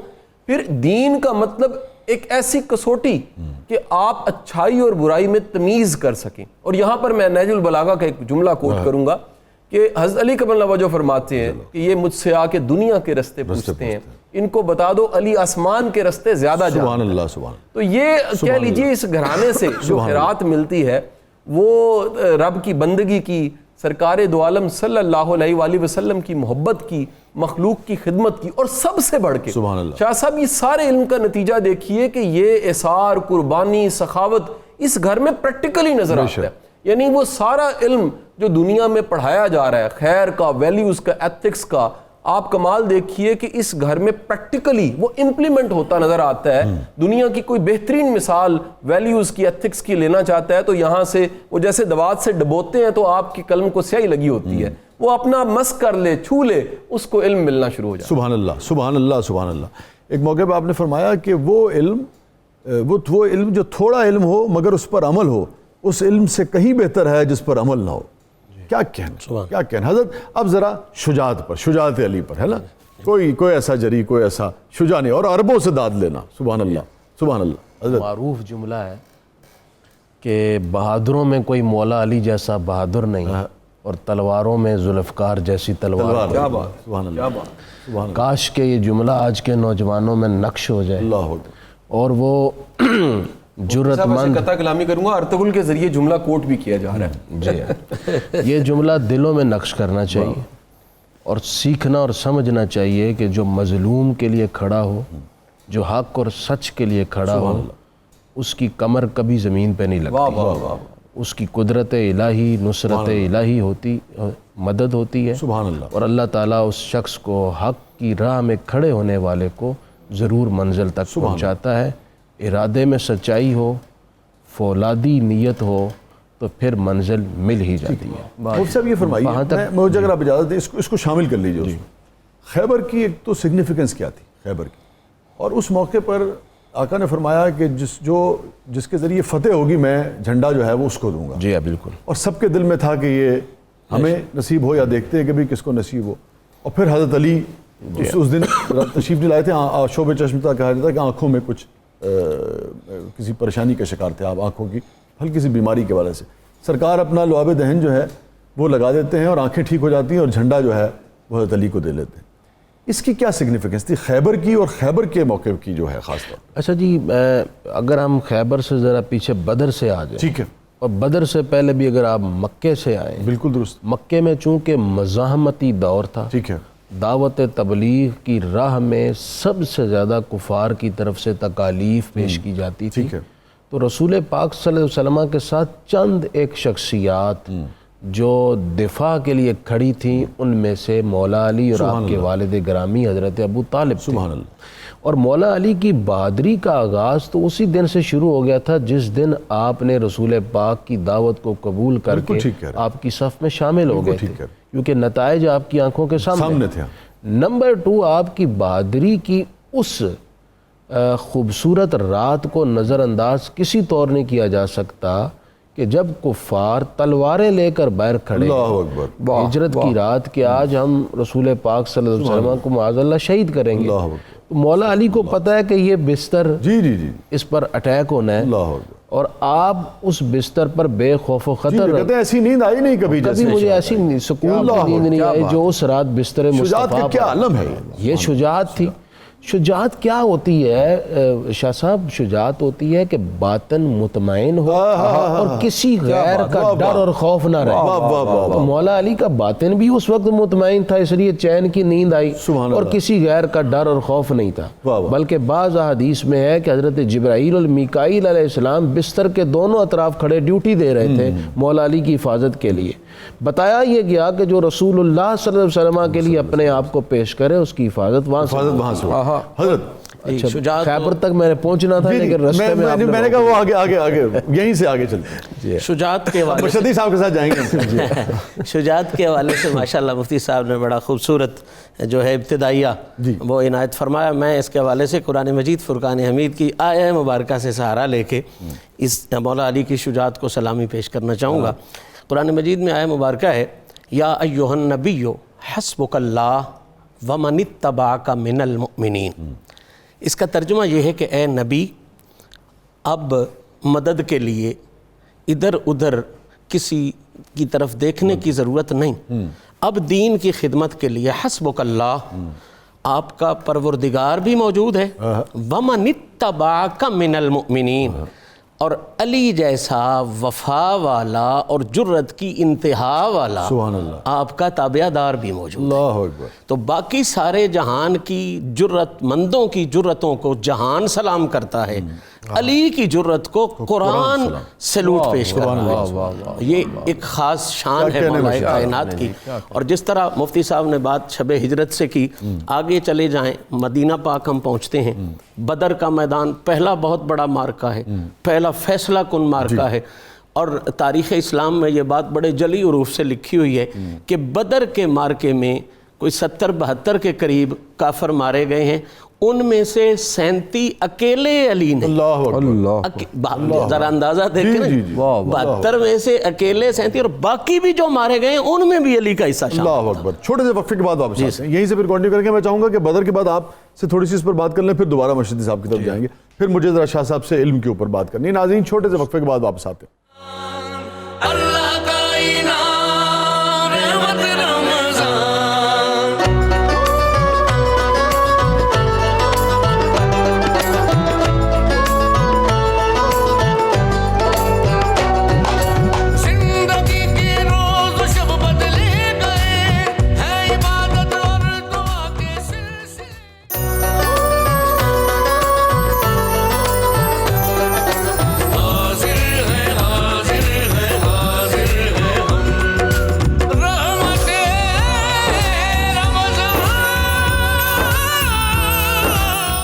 حضرت نے بدر کے حوالے سے ہم مولا علی کی شجاعت کا بالکل جستہ ہی ممکن ہو سکے گا, لیکن جتنے محاسن ہیں شخصیت کے, میں چاہوں گا تھوڑی بات کر لیں. شجاعت کے حوالے سے مزید کچھ آپ فرمائیں. میں اب تھوڑے سے علامہ محمد اقبال کی بات بیچ لانا چاہ رہا ہوں.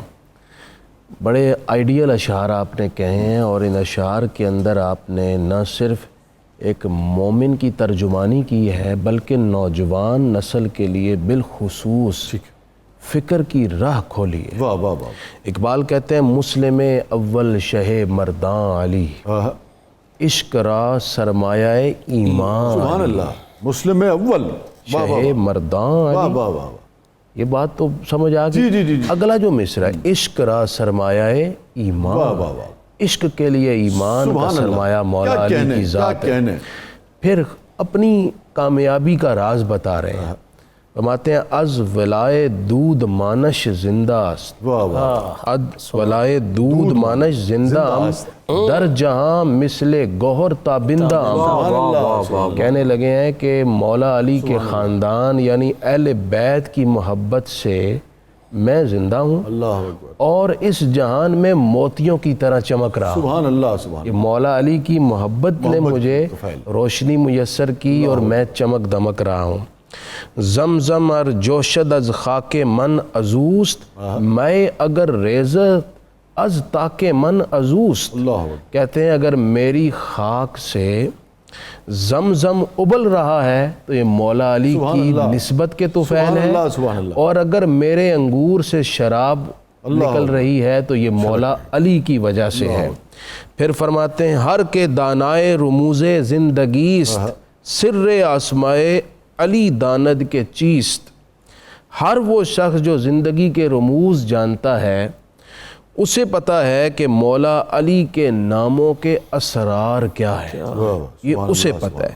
شیر حق این خاک را تسخیر کرد، این گلے تاریک را اکسیر کرد۔ واہ واہ، کہتے ہیں کہ اللہ کے شعر مولا علی نے اس خاک کو مسخر کیا سبحان اللہ، اور اس تاریک مٹی کو اکسیر بنا دیا۔ واہ، اور پھر آخر میں دو شعر بڑے اہم، زیر پاش این جاں شکوہ خیبر است، دست او آ جاں قسیم کوثر است۔ سبحان اللہ، فرماتے ہیں اس دنیا میں خیبر کی شان و شوکت مولا علی کے پا کے نیچے اللہ ہے، اکبر، اور اس جہان میں مولا علی قسیم کوثر ہے۔ کیا کہنے، ذات او دروازہ شہر علوم، زیر فرمانش حجاز و چین و روم۔ سبحان اللہ، سبحان فرماتے ہیں مولا علی کی ذات شہر علوم کا دروازہ ہے، اور آج بھی اللہ اکبر، چین، روم اور حجاز یعنی ساری دنیا مولا علی کے فرمان کے تابع ہے۔ سبحان اللہ، یہاں فکر کی راہ یہ ہے کہ اگر تم اس عہد میں کامیابی اور ارتقاء چاہتے ہو تو کس راہ پر چلنا پڑے گا، کیا اسٹریٹجی بنانی پڑے گی، کیا حکمت عملی اختیار کرنی پڑے گی، تو اپنی افکار کا رخ تبدیل کرو، مولا علی کی سیرت کی طرف لے جاؤ، وہاں سے تمہیں یہ روشنی اور یہ راستہ ملے گا۔ وہ بات چونکہ شجاعت کی آپ نے پوچھی تھی تو مفتی صاحب نے بڑا خوبصورت ایک علامہ اقبال کے حوالے سے بات کی۔ بدر کے بعد احد کا میدان آتا ہے، اور احد کی جنگ بڑی خاص جنگ ہے۔ بدر میں جنگ شروع ہونے سے پہلے پریشانیاں تھیں، لیکن جب جنگ شروع ہوئی تو شروع سے ہی مسلمانوں کا پلہ بھاری رہا۔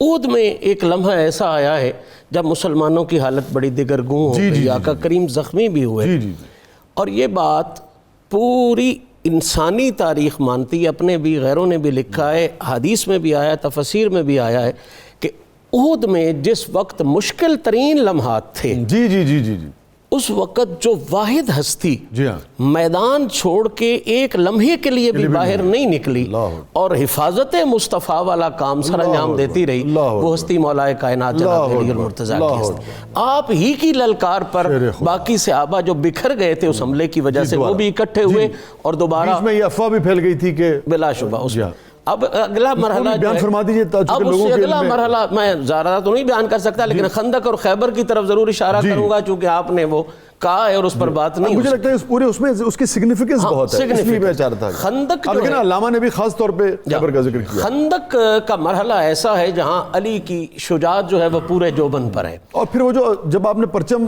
عطا فرمایا ہے وہ خیبر کی جو کہ سگنیفیکنس بہت ہے، اس کی بھی علامت بہت ہے، اس لیے مجھے لگتا ہے کہ یہ جو خندق ہے نا جس کو غزوہ احزاب کہتے ہیں، تیسری جنگ اسلام کی بہت بڑی جنگ، اس میں جو علی کی جرأت کا سٹیٹس ہے اور جو اس پر مہر لگائی میرے آقا کریم علیہ الصلوۃ والتسلیم نے، وہ اپنی مثال آپ وہ 1000 بندے سے مقابلے والا بندہ خندق کراس کر کے آ گیا اور اس نے 3 دفعہ للکارا کہ نکالو کوئی میرے مقابلے کا، نکالو کوئی میرے مقابلے کا. ہر دفعہ حضرت علی اٹھتے, حضور بٹھا دیتے. پھر اس کے آخری سوال پر جناب علی المرتضیٰ کو تیار کر کے جب حضور نے بھیجا نا, تو ہر بندہ جنگ میں جاتے ہوئے تھوڑا سوچتا ہے, لیکن علی پاک جو عاجزی کا اعلیٰ ترین نمونہ تھا, سبحان اللہ, اس جنگ میں جاتے ہوئے پوری طرح ٹہل کے گئے, بن کے گئے اس طرح. تو حضرت مولا کائنات جب اللہ کے نبی نے سجا کے سنوار کے بھیجے ہیں نا, تو دو چیزیں اس مقام پر بہت اہم ہیں. انسان کے پلے قبلہ شاہ صاحبان دو چیزیں ہیں, ایک ہوتا ہے عمل جی, اور ایک ہوتا ہے اس کا عقیدہ. بے شک. خندق کے موقع پر علی کی دونوں چیزیں رسول نے سارے جان سے سگنیفیکنٹ کر. اللہ اکبر. کیسے؟ اللہ اکبر. جب علی المرتضیٰ جا رہے ہیں تو جاتے ہوئے میرے نبی نے کہا یہ عام شخصیت نہیں جا رہی, یہ کل ایمان کل کفر کے مقابلے میں جا رہا ہے. واہ واہ واہ واہ واہ واہ, سبحان اللہ سبحان اللہ. کل ایمان کل کفر کے مقابلے میں. اور کل کفر وہ تھا اس لیے کہ پورا کافر عالم کفر جو تھا وہ مقابلے پر تھا, اور انہوں نے چن کے ابن ودھ کو بھیجا ہوا تھا. بہت ہی خوبصورت. کل ایمان کل کفر کے مقابلے, عقیدے کے حوالے سے علی کا یہ لیول ہو گیا. پیچھے رہ گیا جناب عمل. تو اب اگلا سنیں, جب علی نے ضرب لگائی اور اس کو ٹکڑے ٹکڑے کر دیا, اور پھر کسی خاص حکم سے تلوار کو روکا گیا کہ آگے نہ چلی جائے, تو اس وقت رسول اللہ کریم نے فرمایا ضربت علی یوم الخندق افضل من عبادت الثقلین. عمل کی بات سنیں نا, عمل عبادت, دونوں جہانوں کی عبادتیں اکٹھی ہو جائیں تو علی کی ایک ضربت جو ہے وہ دونوں جہانوں کی عبادتوں سے افضل ہے. اب عقیدہ دیکھیں اور عمل دیکھیں, علی کی کیا امتیازی شان ہے. اب چلیں خیبر کی طرف.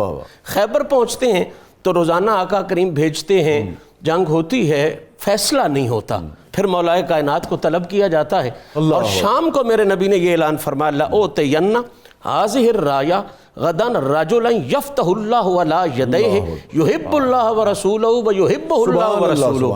فرمایا کل میں دوں گا یہ جھنڈا, اور جسے میں جھنڈا دوں گا اس کو اللہ فتح دے گا, اور اس کی نشانی یہ ہے کہ وہ اللہ اور اللہ کے رسول کو بڑا پیار کرتا ہے, اور اللہ اور اللہ کے رسول اسے بڑا پیار کرتا ہے. سبحان اللہ. اب حضرت کمال حسن یہ ہے کہ ساری رات سے آبا دعا کرتے رہے, یا اللہ جھنڈا صبح مجھے مل جائے. حتیٰ کہ علامہ علی قاری نے یا علامہ عینی نے, مجھے پوری طرح واضح نہیں ہے یہ بات لکھی, کہ ایک صحابی ایسے بھی ہیں کہ جن کی ٹانگ میں زخم ہے پچھلی کسی جنگ کی وجہ سے, پوری طرح مندمل نہیں ہوا, وہ بھی دعا مانگ رہے ہیں کہ یا اللہ جھنڈا صبح مجھے مل جائے, مجھے مل جائے.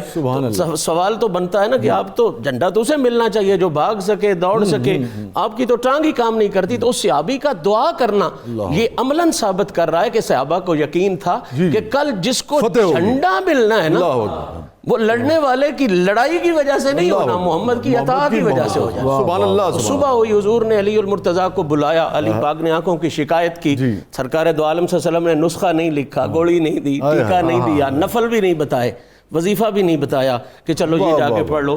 فبصق رسول اللہ صلی اللہ علیہ وسلم, میرے آقا کریم نے اپنا لعاب دہن شریف آنکھوں پہ عطا کیا. اور امام بخاری لکھتا ہے فبرئ کألم یکم بہ وجن, ابھی تھوک کی تری خشک نہیں ہوئی تھی کہ مولا علی کی آنکھوں میں نہ صرف شفا آ گئی بلکہ بصیرت کی انتہا بھی آ گئی. صرف شفا نہیں آئی, بصیرت کی انتہا بھی آئی.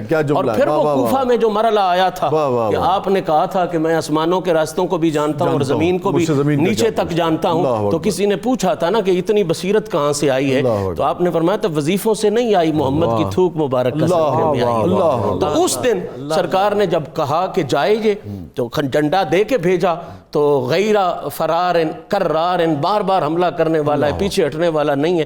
تو جب علی کی جرت ہو, پیچھے محمد کی ہمت ہو, حضور کی سنگت ہو, حضور کی دعائیں ہو, تو پھر جہان نے وہ منظر دیکھا کہ خیبر کا وہ در جو 40 آدمی اٹھا نہیں سکتے تھے, علی نے انگلی پر گھما کے ڈھال بنائے رکھا. تو دنیا کو بتایا نا کہ شاہ مرداں شیر یزداں قوت پروردگار لا فتح الا اللہ سیف اللہ ذوالفقار. سبحان اللہ. آپ کی جرت, آپ کی. میں اگلے مرحلے میں چاہوں گا, چونکہ یہ بھی اہم نقطہ ہے, اور اس حوالے سے بھی اس پلیٹ فارم سے ایک خوبصورت پیغام جو ہے وہ جانا چاہیے شیخین کے ساتھ جو آپ کے تعلقات ہیں، اس پر ہم ذرا بات کریں گے تاکہ ایک محبت کا وہ جو حقیقت ہے اس میں کوئی وہ نہیں حقیقت ہے، لیکن اس حقیقت کو شاید اس طریقے سے بیان نہیں کیا جاتا جس طریقے سے اس کو بیان کرنے کا حق ہے. تو شیخین کے ساتھ جو تعلق ہے اس پر ہم چاہیں گے، اور آپ تو کمال پھر کر دیتے ہیں مفتی صاحب اپنا. اگر علم والا لنگر کوئی قاسم علی شاہ صاحب کی دسترس سے کچھ بچ گیا تو شاہ جی علم کے اوپر آپ کو سوال کر رہے تھے. میرے سوال تو میرے پاس بے شمار ہیں. آپ مجھے یہ بتائیے کہ یہ جو مولا علی جس علم کی بات کرتے ہیں خاص طور پہ، کیا ہم آج جو علم حاصل کر رہے ہیں یہ وہی علم ہے جس کی بات کی گئی ہے، یا یہ آپ سمجھیے کہ وقت کا ضیاع ہے، یا صرف ہنر ہے؟ شاہ صاحب دیکھیے علم کی شاخ تو ہے لیکن کیا اعلیٰ شاخ ہے؟ یہ بدقسمتی ہے کہ آپ اس وقت موجودہ ایجوکیشن سسٹم جو آپ کو علم دے رہا ہے، وہ علم تو معافی کے ساتھ کہوں گا ذہنی طور پہ اپاہج لوگوں کو پیدا کر رہا ہے. وہ قلبی طور پہ بھی کوئی بہتر لوگوں کو پیدا نہیں کر رہا. وہ سماجی طور پہ بھی کوئی ایکٹیو لوگ نہیں ہیں. اس کا آپ ثبوت دیکھ لیجئے. یہ عیدی صاحب کا بڑا اچھا جملہ ہے. وہ کہتے تھے پاکستان میں کوئی تعلیم کی کمی نہیں ہے، یہ جو تعلیم آپ دے رہے ہو اس سے پڑھے لکھے جاہل بڑے پیدا ہو رہے ہیں. اور یہ پڑھے لکھے جاہل آپ کو عہدوں پہ بھی نظر آتے ہیں، سیٹوں پہ بھی نظر آتے ہیں، سڑکوں پہ بھی نظر آتے ہیں. ان کے پاس ڈگریاں ہیں، لیکن جو ڈگری آپ کو اخلاق اور کردار نہ دے، وہ ڈگری پھر کاغذ کا ٹکڑا ہی ہے. اشفاق احمد کے بقول کہ آپ نے کاغذ کا ٹکڑا خریدا اتنے سال لگا کے. کیونکہ بنیادی طور پہ ایک ڈگری سے آپ کو دو چیزیں تو کم از کم ملنی چاہیے. ایک اخلاق و کردار، دوسرا ہنر. آج آپ پڑھے لکھے کو دیکھیے، اس میں نہ ہنر ہے نہ اخلاق و کردار ہے، صرف رٹا لگا ہوا. یہ علم انفارمیشن ہے، اور یہ علم تو گوگل پہ ڈھیر پڑا ہوا ہے. جس علم کی بات یہاں کی جا رہی ہے یہ محبت کا علم ہے. یہ نسبت سے ملتا ہے، یہ عقیدت سے ملتا ہے، اور یہاں بڑا لازم ہے کہ ہم ان ہستیوں کو نصاب میں شامل کروائیں. بے شک شاہ صاحب یہ بڑا ضروری ہے، کیونکہ لوگوں نے فالو کرنا ہوتا ہے. جب آپ کو کسی ہستی سے عشق ہوتا ہے تو میرا یقین ہے کہ مفتی صاحب کو اور حضرت صاحب کو یہ یاد نہیں کرنا پڑتا ہوگا، کیونکہ جس ذات گرامی سے آپ کی محبت ہے، اس کے زندگی کے واقعات اور اس سے منسوب اشعار اور اس کی شان میں واقعات اور احادیث آپ کو زبانی یاد آپ کے روح میں شامل ہو جاتے ہیں، بیٹھتے ہیں. تو جب آپ ایک ایسی نسل تیار کریں گے جن کے پاس بہادری انہوں نے حضرت علی کرم اللہ وجہ سے لی ہو، جنہوں نے غنی ہونا عثمان غنی سے لیا ہو، جنہوں نے فیصلہ کرنا حضرت عمر سے سیکھا ہو، جنہوں نے دوستی اور وفاداری وہ حضرت صدیق اکبر سے سیکھی ہو، تو میرا خیال ہے کہ آپ ایک بہترین قوم بنا سکتے ہیں. اب آج کا چیلنج کیا ہے سر؟ آپ کی قوم، آپ کا ینگسٹر ہیرو کی تلاش میں ہے.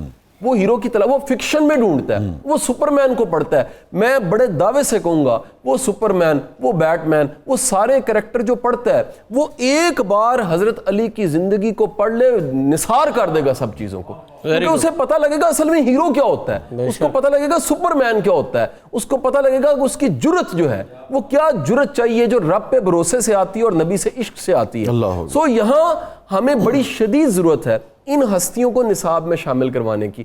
آج میں پھر کہوں گا یہ بیڈ لک ہے شاہ صاحب، جو آپ نے، میں نے اور ہم سب نے جو وقت دیکھا ہے، ہم نے ان کی شجاعت کو ماں کی گود میں سنا. ہم بڑے خوش قسمت ہیں.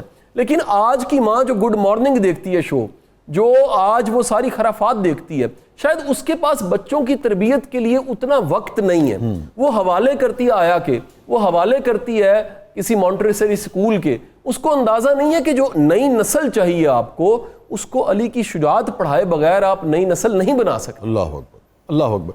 اچھا یہ فرمائیے کہ یہ جو ہنر ہے یہ بھی تو زندگی کے لیے ضروری ہے نا. مختلف طرح کا علوم، مثلا آج ایک کرونا کا مسئلہ ہے تو آج آپ ڈاکٹر سے رجوع کریں گے نا. سو گیپ کہاں آ رہا؟ آپ کو لگتا ہے کہ نصاب میں اخلاقیات کے مضامین شامل ہونے چاہیے، یا کیا وجہ ہے کہ ایک بہترین ڈاکٹر، بہترین انجینئر، بہترین کسی شعبے کا ماہر نکلتا ہے مگر آپ کا پھر بھی یہ ماننا ہے کہ اس نے علم حاصل نہیں کیا؟ شاہ صاحب دیکھیں، اصل بات ڈاکٹر ہونا نہیں ہے، انجینئر ہونا نہیں ہے، چارٹرڈ اکاؤنٹنٹ ہونا نہیں ہے، جرنیل ہونا یا سول سرونٹ ہونا نہیں ہے. اصل بات اچھا انسان ہونا. جب وہ اچھا انسان بنتا ہے پھر وہ کچھ بنے. میں کہتا ہوں وہ ریڑھی لگا لے. اس کے لیے کیا کرنا؟ وہاں پر بھی سر دیکھیے اس میں 3-4 چیزیں آپ کے پاس بڑی طاقتور ہیں. ایک تو مفتی صاحب نے کل بڑا مسئلہ آسان کر دیا. انسان کو کتاب نہیں اتنا بڑا علم سکھاتی جتنا انسان سے سیکھتا ہے، صحبت سے سیکھتا ہے. ہمیں پورے نظام میں اچھے ٹیچروں کی بڑی ضرورت ہے. آپ اور میرے زمانے میں شاہ صاحب ہم اتنے پی ایچ ڈی پروفیسر نہیں دیکھتے، ٹھیک ہے، اس سے پیچھے وہ بھی نہیں تھے. اس قدر کمیٹڈ لوگ تھے. آج دیکھیں آپ کے پاس یونیورسٹیوں کالجز میں پی ایچ ڈیز کی تعداد 12,000 سے زیادہ ہے, لیکن میرے سننے والے جو بچے ہیں ان سے میرا سوال ہے کہ کتنے ایسے استاد آپ کو ملے ہیں کہ آپ کے دل میں ان کے لیے محبت اور احترام ہو ان کے کردار کی وجہ سے. آپ ان سے محبت احترام ڈر کی وجہ سے کرتے ہیں, وائوا انٹرنل ہے, ایکسٹرنل ہے, نمبر کاٹ لیں گے, جی پی ہے. آپ کے خدشے خوف وہ کہیں احترام کرنے پہ مجبور کرتے ہیں, لیکن آپ ان کی جو کہہ لیجئے فیاضی ہے, جو ان کا کردار ہے, جو ان کی علم سے محبت ہے. بڑا پہلے ایک ایسا واقعہ ہوا, میری کوئی اسٹوڈنٹ تھی, وہ چائنا پڑھنے چلی گئی. شاہ صاحب اس نے بتایا کہ لیبارٹری کیونکہ 24 گھنٹے کے لیے کھلتی ہے, رات کے 8 بجے اسے کوئی معمہ ایسا پیش آیا کہ اسے استاد کی ضرورت پڑ گئی. رابطہ کیا, فون پہ نہیں ہوا. یونیورسٹی پوری ٹاؤن میں تھی جس میں یونیورسٹی, کیمپس, ہاسٹل, لیبارٹری سب چیزیں موجود تھی. وہ کہتی ہے میں چل کے گئی, میں نے ناک کیا, دروازہ کھلا, استاد سے میں نے کہا کہ یہ میرا پرابلم ہے. اس نے کہا 1 منٹ رکو. وہ اپنے سوئے ہوئے بچوں کو اٹھا کے لایا اور کہنے لگا دیکھو یہ پاکستانی قوم کے اسٹوڈنٹ ہیں جو رات کے 8 بجے دروازہ کھٹکا سکتے ہیں. تو اگر استاد کا یہ شفیق رویہ ملے گا تو وہ ادب کیوں نہیں کرے گا. ہمارا المیہ یہ ہے کہ ہم نے پی ایچ ڈی کو ادب بنا دیا ہے, ایم فل کو ادب بنا دیا ہے. جس دن سے ہم ادب اس بنیاد پہ کریں گے کتنا اکوموڈیٹ کرتا ہے, کتنا شفیق ہے, کتنا مہربان ہے, کتنا علم دوست ہے. بلکہ استاد کا سب سے بڑا کام علم کی جستجو اور محبت پیدا کرنا ہے. حضرت شیخین کے ساتھ جو حضرت علی کرم اللہ وجہہ کے تعلق تھا اور ان کے جو خاص طور پہ جو 3 ادوار گزرے ہیں اس میں آپ کی جو مشاورت تھی اور آپ کی جو رہنمائی بھی بہت سارے معاملات میں یہ تک کہا جاتا ہے سیدنا عمر کا دور ہے کہ اگر علی نہیں ہوتے تو میں ہلاک ہو گیا ہوتا. اتنا بڑا جملہ اس پر بات کریں گے مگر ذرا واپس آ کر بریک سے واپس آ کر ناظرین چھوٹے سے وقفے کے بعد واپس آتے ہیں.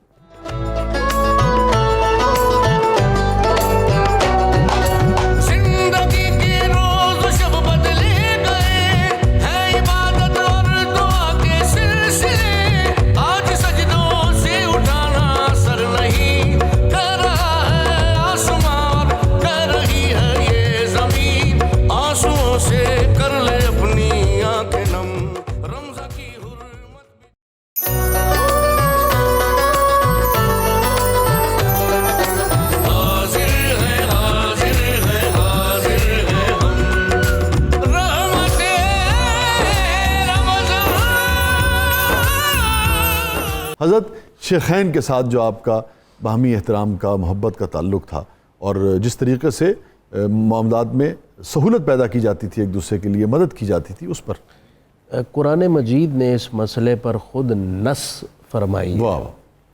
فرمایا محمد الرسول اللہ والذین آمنوا معه والذین معه اشداء علی الکفار رحماء بینہم. واہ کہ جو نبی کریم صلی اللہ علیہ وسلم کے اصحاب ہیں وہ آپس میں بڑے رحیم, مہربان اور محبت کرنے والے ہیں, کفار پر بڑے شدید اور سخت. سبحان اللہ. ہو ہلکا یاراں تو برے شم کی طرح نرم, رزم حق و باطل ہو تو فولاد ہے مومن. اچھا یہاں میں ایک ضمناً ایک بات کر دوں, آج بھی ہمارے یہاں پرابلم کیا ہے, ایک دوسرے کے حق میں نفرتیں ہی نفرتیں ہیں اور کافروں کے لیے ہمارے پاس تعریفیں ہی تعریفیں, کیسے اکٹھے ہو جاتے ہیں, اللہ کے دشمنوں کے لیے تعریفیں ہیں, آپس کے لیے نفرتیں. ہم دیکھیں کہ کیا ایک ایمان والے کی یہ تعریف قرآن نے بیان کی. اللہ اکبر, اللہ اکبر. اب قرآن مجید بالکل اپوزٹ ہے نا, اپوزٹ ہو گیا. قرآن مجید تو کہہ رہا ہے کہ رسول پاک کے جتنے اصحاب ہیں آپس میں بڑے محبت کرنے والے, رحیم ہے, رحم محبت کی بنیاد پر ہوتا ہے. قرآن نے جب کہہ دیا کہ یہ سارے آپس میں رحیم ہیں تو کسی کو حق نہیں پہنچتا کہ ان کے باہمی تعلق پر کسی نوعیت کی کوئی انگلی اٹھائے, اپنی زبانوں کو گنگ کر لینا چاہیے. دوسری بات یہ ہے کہ ایسی درجنوں مثالیں احادیث میں موجود ہیں جو ان کی باہمی محبت پر شاہد اور عادل. ایک حدیث پاک جو نسائی میں ہے, سیدنا صدیق اکبر رضی اللہ تعالیٰ عنہ مولا علی کے ساتھ مسجد نبوی سے نکلے, اکٹھے نماز پڑھ کے نکلے. اب دونوں تشریف لا رہے ہیں, آپس میں گفتگو کرتے, ہنستے, مسکراتے, تو راستے میں حضرت سیدنا امام حسن مجتبیٰ کو دیکھا وہ کھیل رہے ہیں. سیدنا صدیق اکبر نے جلدی سے آگے بڑھ کر انہیں اٹھایا اور اپنے کاندھوں پر بٹھا لیا. اور مسکراتے ہوئے ان کے چہرے کی طرف دیکھ کر فرمانے لگے کہ بیٹے آپ کا چہرہ تو رسول اللہ سے مشابہ ہے اپنے باپ علی سے نہیں ملتا. یہ ایک حصے مزاح فرمائی تو مولا علی اس سے بہت اچھی طرح مسکرائے اور خوش ہوئے. یہ مجھے بتائیے بے تکلفی اور یہ لفظوں کی نزاکت کیا بندہ اپنے دشمن کے لیے بولتا ہے؟ سوال ہی پیدا نہیں ہوتا. یہ گہری محبت کی علامت ہے. دوسری بات میں اب سیدنا فاروق اعظم کے بارے میں کر دوں وقت کے لمٹ کے حساب سے. حضرت سیدنا فاروق اعظم رضی اللہ تعالیٰ عنہ کا مولا علی سے اتنا گہرا تعلق تھا کہ ان کے دور کے چیف جسٹس قاضی قضات سیدنا علی مرتضیٰ. اور اس میں دونوں چیزیں آپ کا کہنا اور آپ کا قبول کر لینا, آپ کا یہ عطا کر دینا کہ ہاں ٹھیک ہے یہ خود, ورنہ یہ ممکن یہ تصور ہے اور کہ کوئی کام مولا علی سوچیں کہ کسی وجہ سے اگر ان کو نہیں کرنا اور کوئی اس پر اصرار کروا سکتا ہے کہ سوال ہی پیدا نہیں. سوال ہی پیدا. خود سیدنا فاروق اعظم رضی اللہ تعالیٰ عنہ کا سیدنا علی مرتضیٰ سے اس قدر قلبی میلان اور ان کے فضائل کا اعتراف تھا کہ آپ نے وہ تاریخی جملہ ارشاد فرمایا جو آج ہر شخص کوڈ کرتا ہے. آپ نے کان یتعوذ عمر فی معضلۃ لیس فیہا ابو الحسن. اور ابو الحسن کی کنیت جو بہت احترام کے لیے استعمال ہوتی ہے. اچھا ایک موقع پہ تو یہ کہ میں اس مشکل سے اور اس پیچیدہ بات سے پناہ مانگتا ہوں جس کو حل کرنے کے لیے میرے پاس علی مرتضیٰ موجود ہے. اور دوسری جگہ آپ کا وہ جملہ جو اس سے بھی بڑا ہے, آپ نے فرمایا لولا کا علی لہلک عمر. آج اگر علی مرتضیٰ نہ ہوتا تو عمر ہلاک ہو جاتا. حضرت بسم اللہ, میں اسی تعلق پر ایک حضرت امیر عمر اور مولا کے تعلق پر بات چونکہ چل رہی ہے تو وہ بہت خوبصورت بات ہے. علامہ ابن حجر نے بھی لکھی اور بھی کتابوں میں آئی کہ مولا کائنات اس دور میں جس وقت خلافت امیر عمر تھی, یہ اس دور کا مرحلہ ہے, اور دو بدو جو جنگل میں رہنے والے تھے وہ آپس میں لڑ پڑے. اب ان کی لڑائی بڑھ گئی, تو جب ان کی لڑائی بڑھ گئی تو انہوں نے کہا جی ہمارا امیر المومنین عمر عدل میں اپنی مثال آپ ہے, ہم چلتے ہیں جی ان سے جا کے اپنا فیصلہ کروا لیتے. اب دونوں بدو تھے, وہ تمدن سے شناسا نہیں تھے, ظاہری بات ہے آداب کو نہیں جانتے تھے. وہ پہنچے حضرت امیر عمر کی بارگاہ میں اور آ کے انہیں کہتے ہیں جی ہم آپس میں لڑ پڑے ہیں, یہ ہمارا جھگڑا ہے, آپ فیصلہ فرمائیں. اب وہ جو چیف جسٹس والی بات, حضرت امیر عمر مصلی پر بیٹھے ہیں, وہی اس وقت تخت ہوتا تھا مسجد نبوی کا, اور دائیں طرف مصلی پر مولا کائنات جناب علی المرتضیٰ بیٹھے. سبحان اللہ. چیف جسٹس کی کرسی بھی ساتھ ہی لگی ہوئی ہے. تو اب جب ان بدوؤں نے کہا کہ جناب ہم فیصلہ کروانے آئے ہیں, عمر کا عدل بڑا مشہور ہے, تو حضرت امیر عمر چہرے مولا علی کی زیارت کرتے ہوئے, اور میں اس کو اس لیے کوٹ کرتا ہوں کہ سیدنا ابو بکر صدیق رضی اللہ تعالیٰ عنہ نے یہ روایت کی ہے, النظر الی وجہ علی عبادہ, کہ علی کا چہرہ دیکھنا عبادت ہے. آج ہر محفل میں, ہر مجلس میں, ہر جگہ پہ جہاں ذکر علی ہوتا ہے یہ حدیث پڑھی جاتی ہے, تو یہ سلوٹ کرنا چاہیے جناب ابو بکر صدیق کو کہ انہوں نے علی کا یہ ترانہ پوری کائنات کو پہنچا. اور عجیب حسن یہ ہے کہ جو ذکر و علی عبادہ والی بات ہے اس کی راویہ سیدہ عائشہ صدیقہ ہے. حسن دیکھیں, خوبصورتی. اب امیر عمر چہرہ علی المرتضیٰ کی زیارت کرتے ہوئے بدوؤں کو مخاطب کر کے کہتے ہیں میرا من یہ چاہتا ہے کہ تمہارا فیصلہ یہ بادشاہ فرمائے. حضرت علی پاک کی طرف. اب ایک بندہ دور سے سفر کر کے آتا ہے, اس کو وسیع شاہ سے ہی ملنا ہے, تو اب اگر وسیع شاہ صاحب کہیں جی میں آپ کو قاسم شاہ, بے شک وہ قاسم شاہ صاحب اپنے لیول کے ہوں, تو وہ بندہ پریشان ہو جاتا ہے کہ یار میں نے اتنا سفر کیا تھا. وہ آئے حضرت امیر عمر کے لیے تھے, تو انہوں نے جب کہا کہ یہ بادشاہ کریں, تو بدو تھے, جانتے نہیں تھے, شناسا نہیں تھے, تو ان کے ذہن میں ملال سا آیا کہ ہم تو عمر سے فیصلہ کروانے آئے, امیر المومنین سے, تو یہ کوئی اور راستہ دکھا رہے ہیں. ان کا وہ کوئی اعتراض نہیں کیا, انہوں نے بس چہرے پہ وہ ایک ناگواری سا اظہار کیا. امیر عمر کو ان کی ناگواری بھی پسند نہیں ہے. اللہ اکبر. ان کے چہرے پر وہ ملال آیا ہے نا, تاثر آیا, امیر عمر کو وہ بھی پسند نہیں آیا. وہ اٹھ کے کھڑے ہو گئے اور بدو کو فرمایا اتدری من ھذا, تو ملال میں آ گیا کہ عمر فیصلہ نہیں کرے گا, یہ کرے گا, تو جانتا ہے یہ کون ہے؟ اتدری من ھذا، تو اب وہ بدو تھا، اس کو نہیں پتا تھا کون ہے، سارے لانے لگا کہ مجھے نہیں پتا. اب اس پر امیر عمر اور غصے میں آ گئے اور آپ نے کتاب میں آتا ہے یہاں سے اس بدو کو پکڑ لیا. اب امیر عمر کا قد مبارک لمبا تھا، بدو کا چھوٹا تھا، ذرا اندازہ کرے نا، چھوٹے قد والے بندے کو بڑے قد والا بندہ یہاں سے پکڑے، اور جلال بھی عمر کا، ان شیطان یفر من ذل عمر والا، جس سے شیطان بھاگتا ہے. تو کیفیت کیسی ہوگی، اس کے آڈے نکل آئے ہوئے ہوں گے، اور وہ چہرہ عمر کی طرف دیکھتا ہے. تو امیر عمر نے اس وقت فرمایا تدری من ھذا، تو جانتا ہے اسے؟ کہیں نہیں جانتا. فرمایا میں تجھے بتاتا ہوں یہ کون ہے. تو انہوں نے کہا جی بتائیں. فرمایا ھذا مولایا.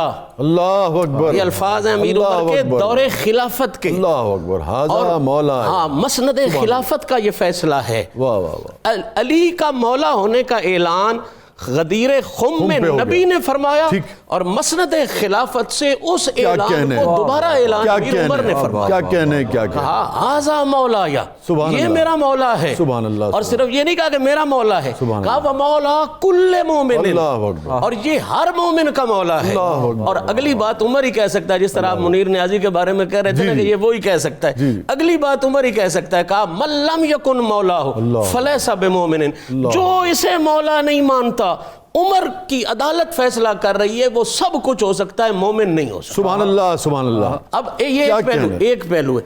اب اس کا مطلب یہ نہیں ہے کہ یہ یک طرفہ بات، یک طرفہ بات. اب مولا علی کا حضرت امیر عمر کے ساتھ کیا تعلق ہے، یہ بھی بڑا ضروری ہے. وہ اگر اتنی محبت رکھتے ہیں تو طرفین حضرت مولا علی پاک نے حسن پاک کو بھیجا اور کہا جا کے اپنے چچا عمر کی خدمت میں یہ پیغام دیا، عمر آپ کو مبارک ہو.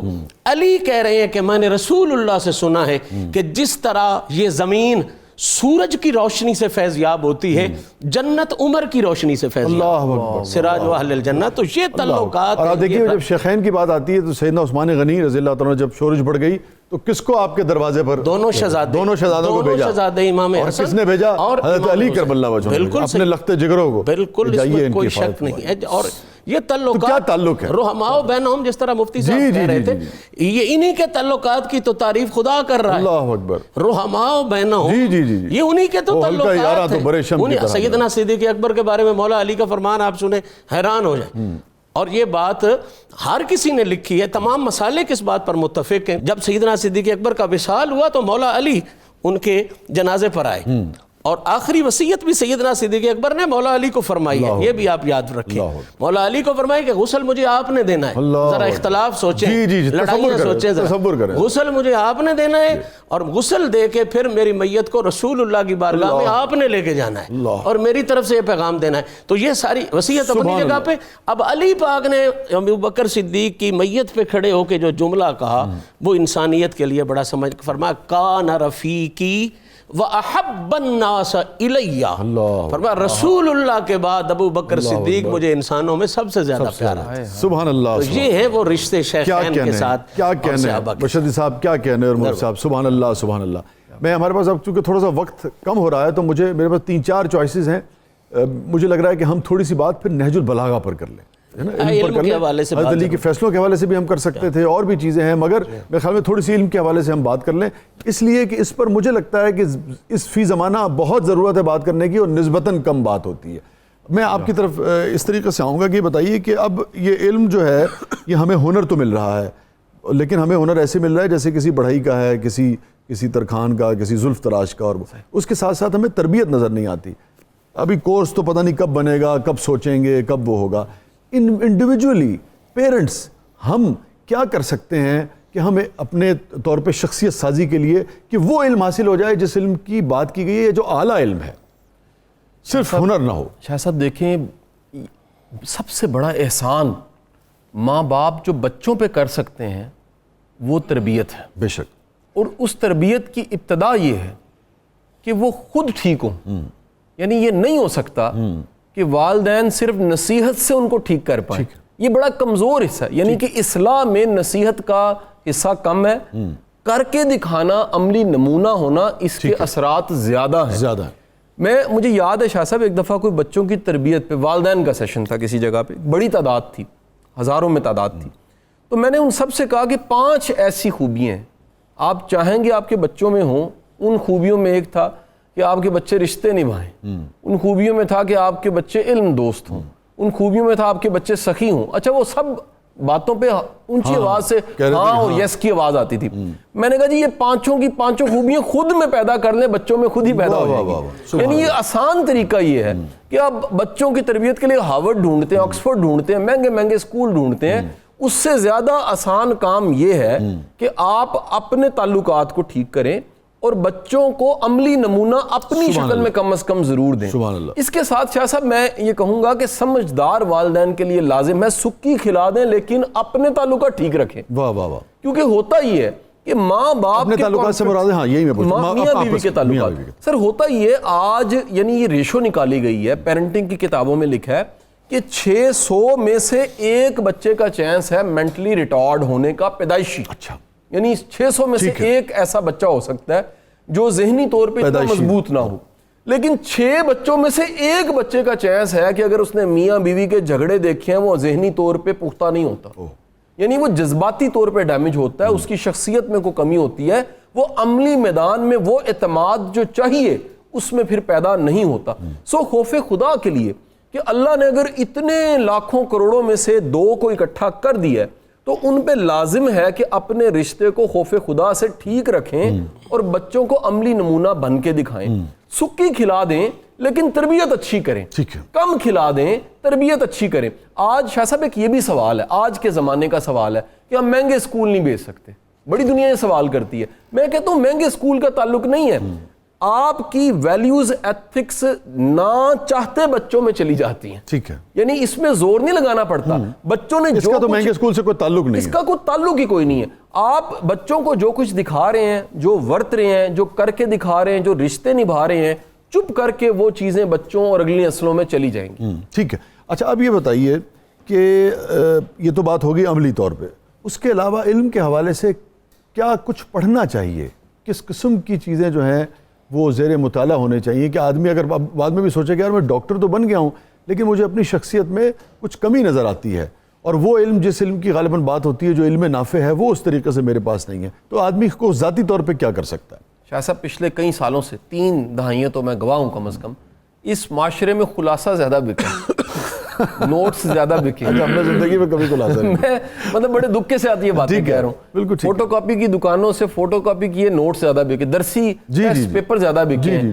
نصاب کی کتاب اور غیر نصابی کتابیں اتنی نہیں بکی.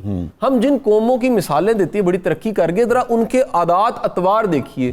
آپ کو فارغ بندہ ہاتھ میں کتاب لیے ملتا ہے. آپ کا ہمسایہ ملک جس کو دشمن ملک بھی کہتے ہیں, آپ خود شاہ صاحب ادیب ہیں, شاعر ہیں, آپ جانتے ہیں وہاں پر ایک کتاب 50,000 کا ایڈیشن چھپتا ہے. اخبارات ہمارا جو لوکل زبانوں کے اخبارات ہیں وہ لاکھوں کی تعداد میں. ہمارا یہاں پر دیکھیں لکھنے والا کتاب کے ایڈیشن پھپھی مامے چاچوں میں بانٹتا رہتا ہے اور اس کی کتاب نہیں بکتی. تو یہ ایک بڑا المیہ ہے. میرا خیال ہے کہ ایک لسٹ اگر میں جلدی سے بیان کروں تو 5 طرح کی کتابیں جو ہیں وہ ضرور ضرور بچوں کو اور گھروں میں موجود بھی ہونی چاہیے. سر ایک تاریخ ہے, تاریخ بہت بڑا سبق ہوتا ہے اور تاریخ پڑھنے والا بڑا کچھ تاریخ سے سیکھ لیتا ہے. دوسری چیز آٹو بایوگرافیز ہے. آٹو بایوگرافیز میں اچھا دیکھیں قرآن حدیث سب سے مقدم ہے, میں ایسا کہتا ہی مطلب میرا نہیں ہے, وہ تو ہے ہی ہے, اس کے بعد کی بات ہو رہی ہے. تاریخ کے بعد آٹو بایوگرافیز ہیں سر, پھر اس کے بعد نفسیات کی کتابیں ہیں, پھر منطق کی کتابیں ہیں, پھر سب سے بڑھ کے آج ایک ماڈرن علم ہے سیلف ہیلپ کی شکل میں. آپ اپنی گرومنگ کے لیے بے شمار چیزیں پڑھ سکتے ہیں. اسٹیفن کوئے وغیرہ یہ ماڈرن کتابیں, ان سے یہ ہم انکار نہیں کر گرومنگ کے لیے اپنے اس آپ یہ دیکھیے کہ اپنے شعبے میں جدید علوم کو ضرور پڑھنا چاہیے. اگر وکیل ہے تو جو اس نے ڈگری کے لیے پڑھا ہے لیکن ماڈرن دنیا میں جو ریسرچ ہو رہی ہے اسے ضرور پڑھنی چاہیے.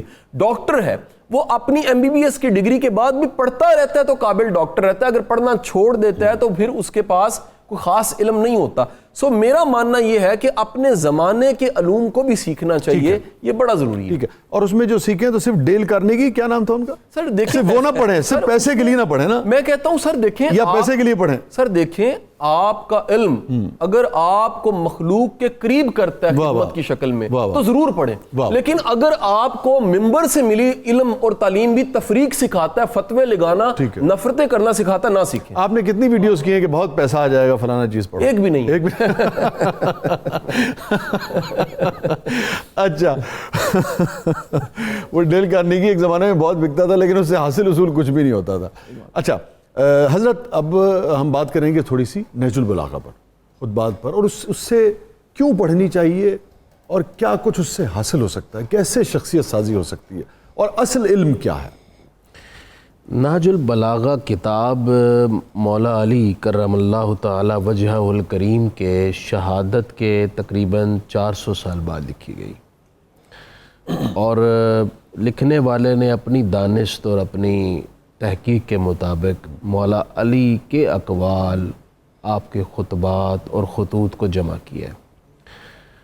اس بات میں کوئی شک نہیں ہے کہ مولا علی نے بہت سارے علوم کی بنیاد رکھی، جن میں سے یہ جو عربی گرامر اور لغت کا علم ہے، جس بنیاد پر ہم، کیونکہ صرف ام العلوم والنحو ابوہا، یہ تمام علوم کو سمجھنے کی بنیادیں ہیں، اس کی بنیاد مولا علی نے رکھ کر پوری امت پر احسان کیا، ورنہ آج ہمیں قرآن و سنت کی کوئی سمجھ نہیں آتی۔ تو مولا علی کا علمی فیضان ہے ہم سب پر۔ بے شک۔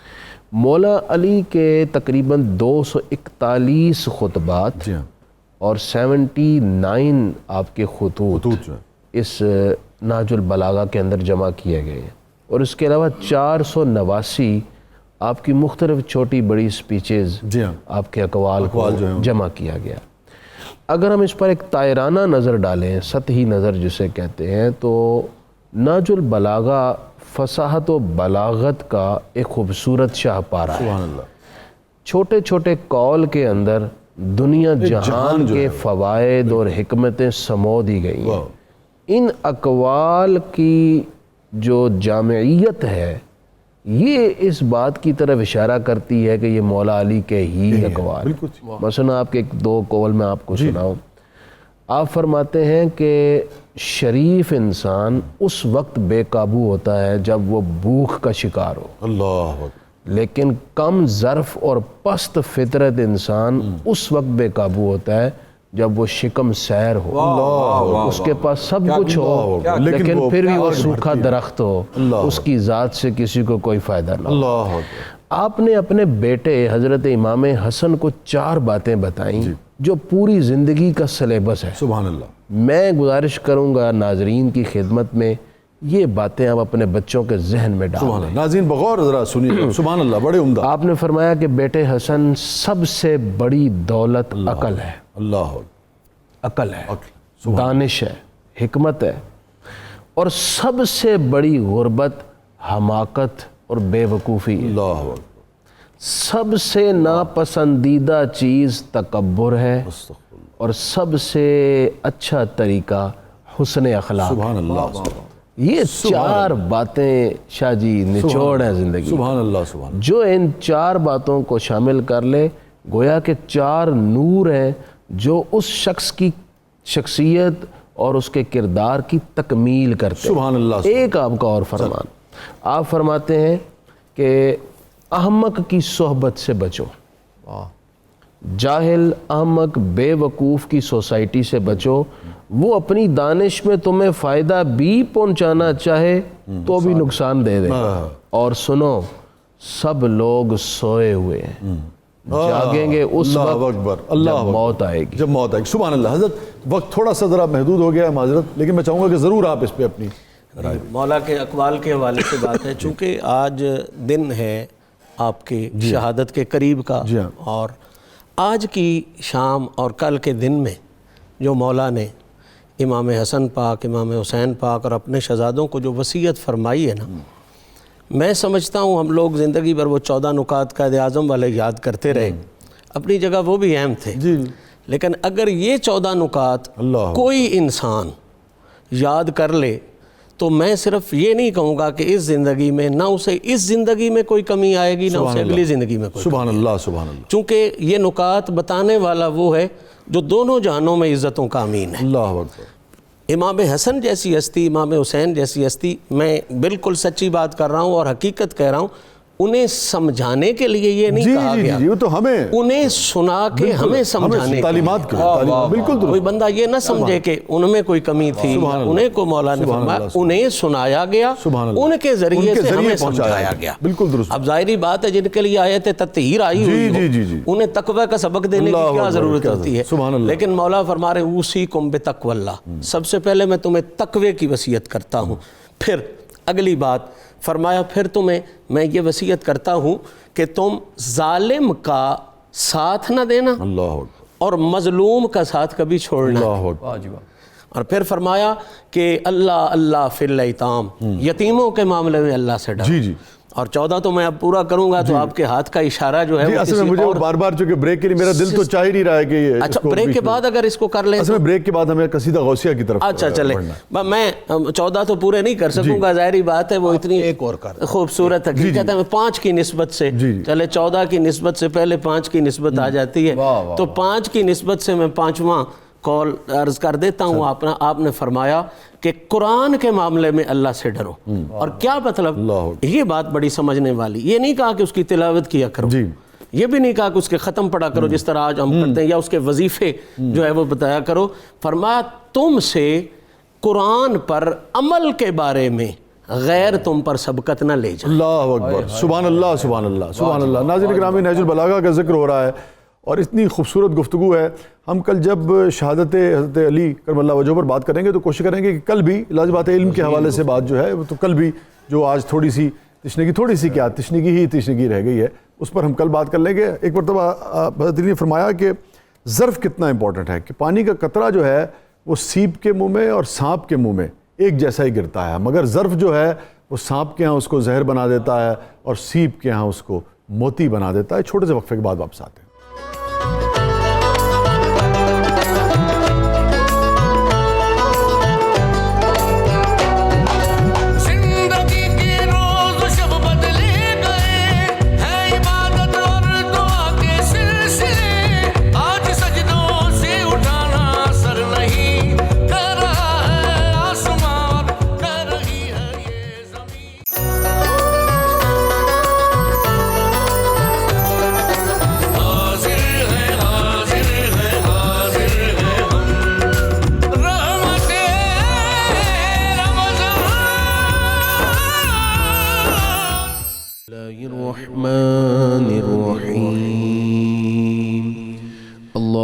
صل على سيدنا ومولانا محمد معدن الجود والكرم وعليه وبارك وسلم.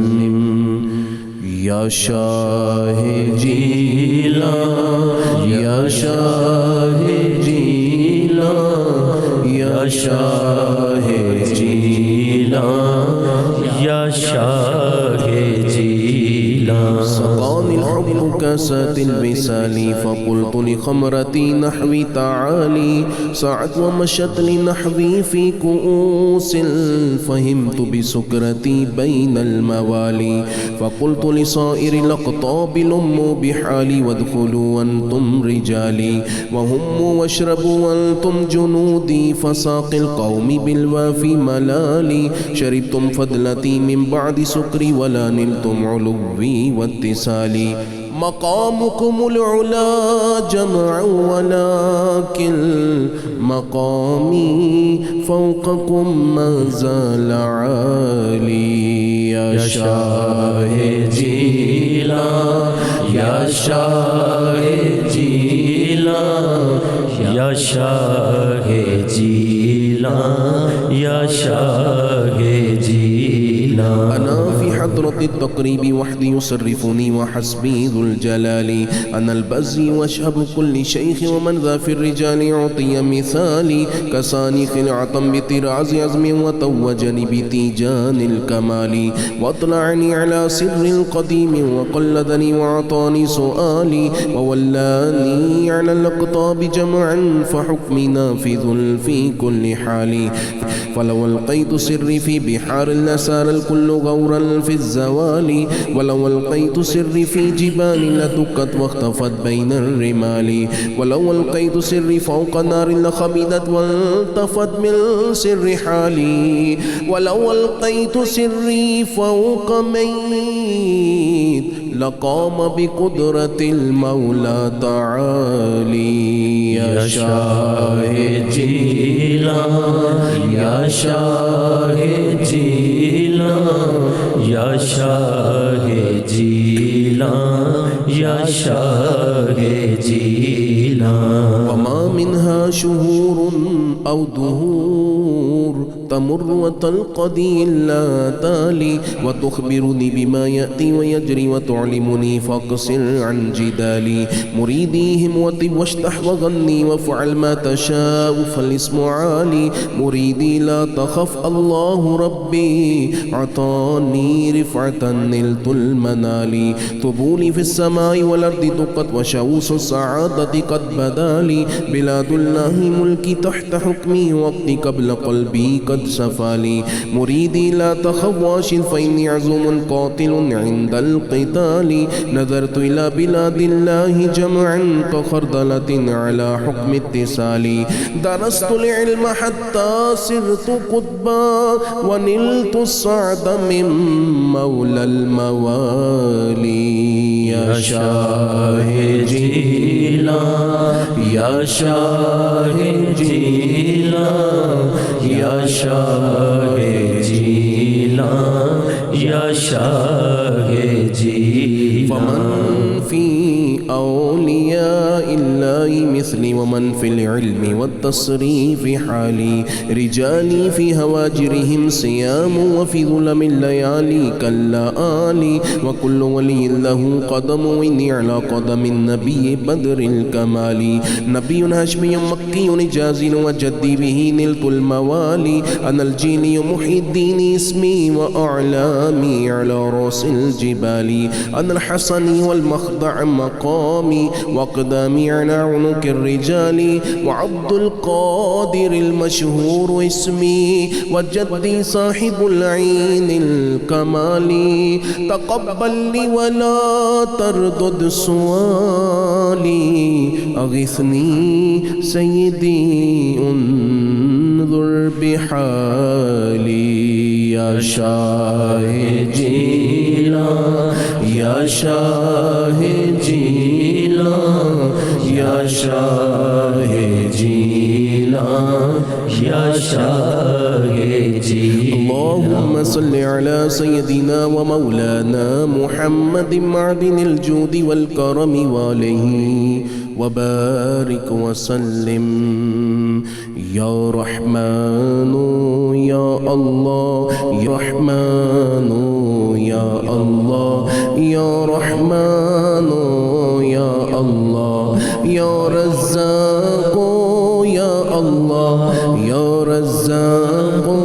يا الله يا رزاق يا الله يا سلام يا الله يا سلام يا الله يا سلام يا الله يا حي يا قيوم يا حي يا قيوم يا حي يا قيوم يا الله يا الله يا الله يا الله يا الله يا الله يا الله يا الله يا مسبب الأسباب يا مسبب الأسباب يا مسبب الأسباب الحمد لله رب العالمين والصلاة والسلام على سيد الأنبياء والمرسلين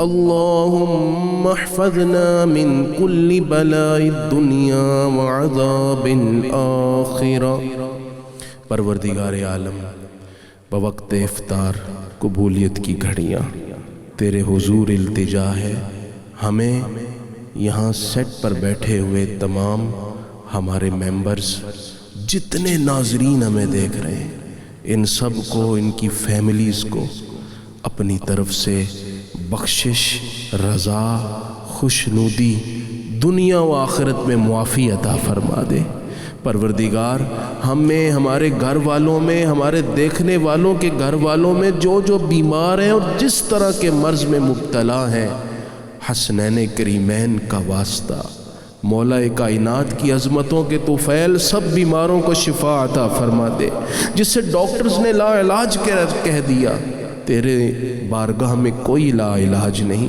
اے اللہ اس کو بھی شفا عطا کر دے پروردگار مقروضوں کا قرض اتار دے میرے مولا بے روزگار لوگوں کے لیے رزق کی راہیں کھول دے، جتنے جاب لیس ہو گئے، رزق کی تنگی کا شکار ہو گئے، اپنی جناب سے رزق عطا فرما دے۔ اے اللہ خصوصی طور پر بچے بچیوں کی خیر کر دے، ماں باپ کی فکریں دور کر دے، گھروں میں سکھ چین، باہمی تعلقات کے اندر محبت اور الفت پیدا فرما دے۔ پاکستان کو سلامتی، استحکام، ترقی، اقوام عالم پر عزت اور غلبہ عطا فرما دے۔ اس ملک کے ہر ادارے کو مضبوط کر دے، غذائی اجناس میں برکت دے دے، اس ملک کے اداروں کو مضبوط کر دے، اس ملک کی زمین سے خزانہ نکال دے، آسمان سے برکتیں نازل فرما دے۔ اے اللہ اس ملک میں جتنے لوگ کرائے کے گھروں میں رہتے ہیں انہیں اپنے گھر عطا کر دے، جو ماں باپ بچے بچیوں کے رشتوں کے لیے پریشان ہیں موزوں رشتے دے دے، جن کی شادیاں ہو گئیں انہیں سسرال میں عزت و وقار عطا کر دے، جو اولاد کے لیے پریشان ہیں انہیں اولاد دے دے۔ پروردگار تیرے حضور التجا ہے، ہر ایک کے حال پر اس کے حال کے مطابق رحمت کی نظر فرما دے۔ وصلی اللہ تعالی علی النبی الکریم وعلی آلہ وصحبہ اجمعین برحمتک یا ارحم الراحمین۔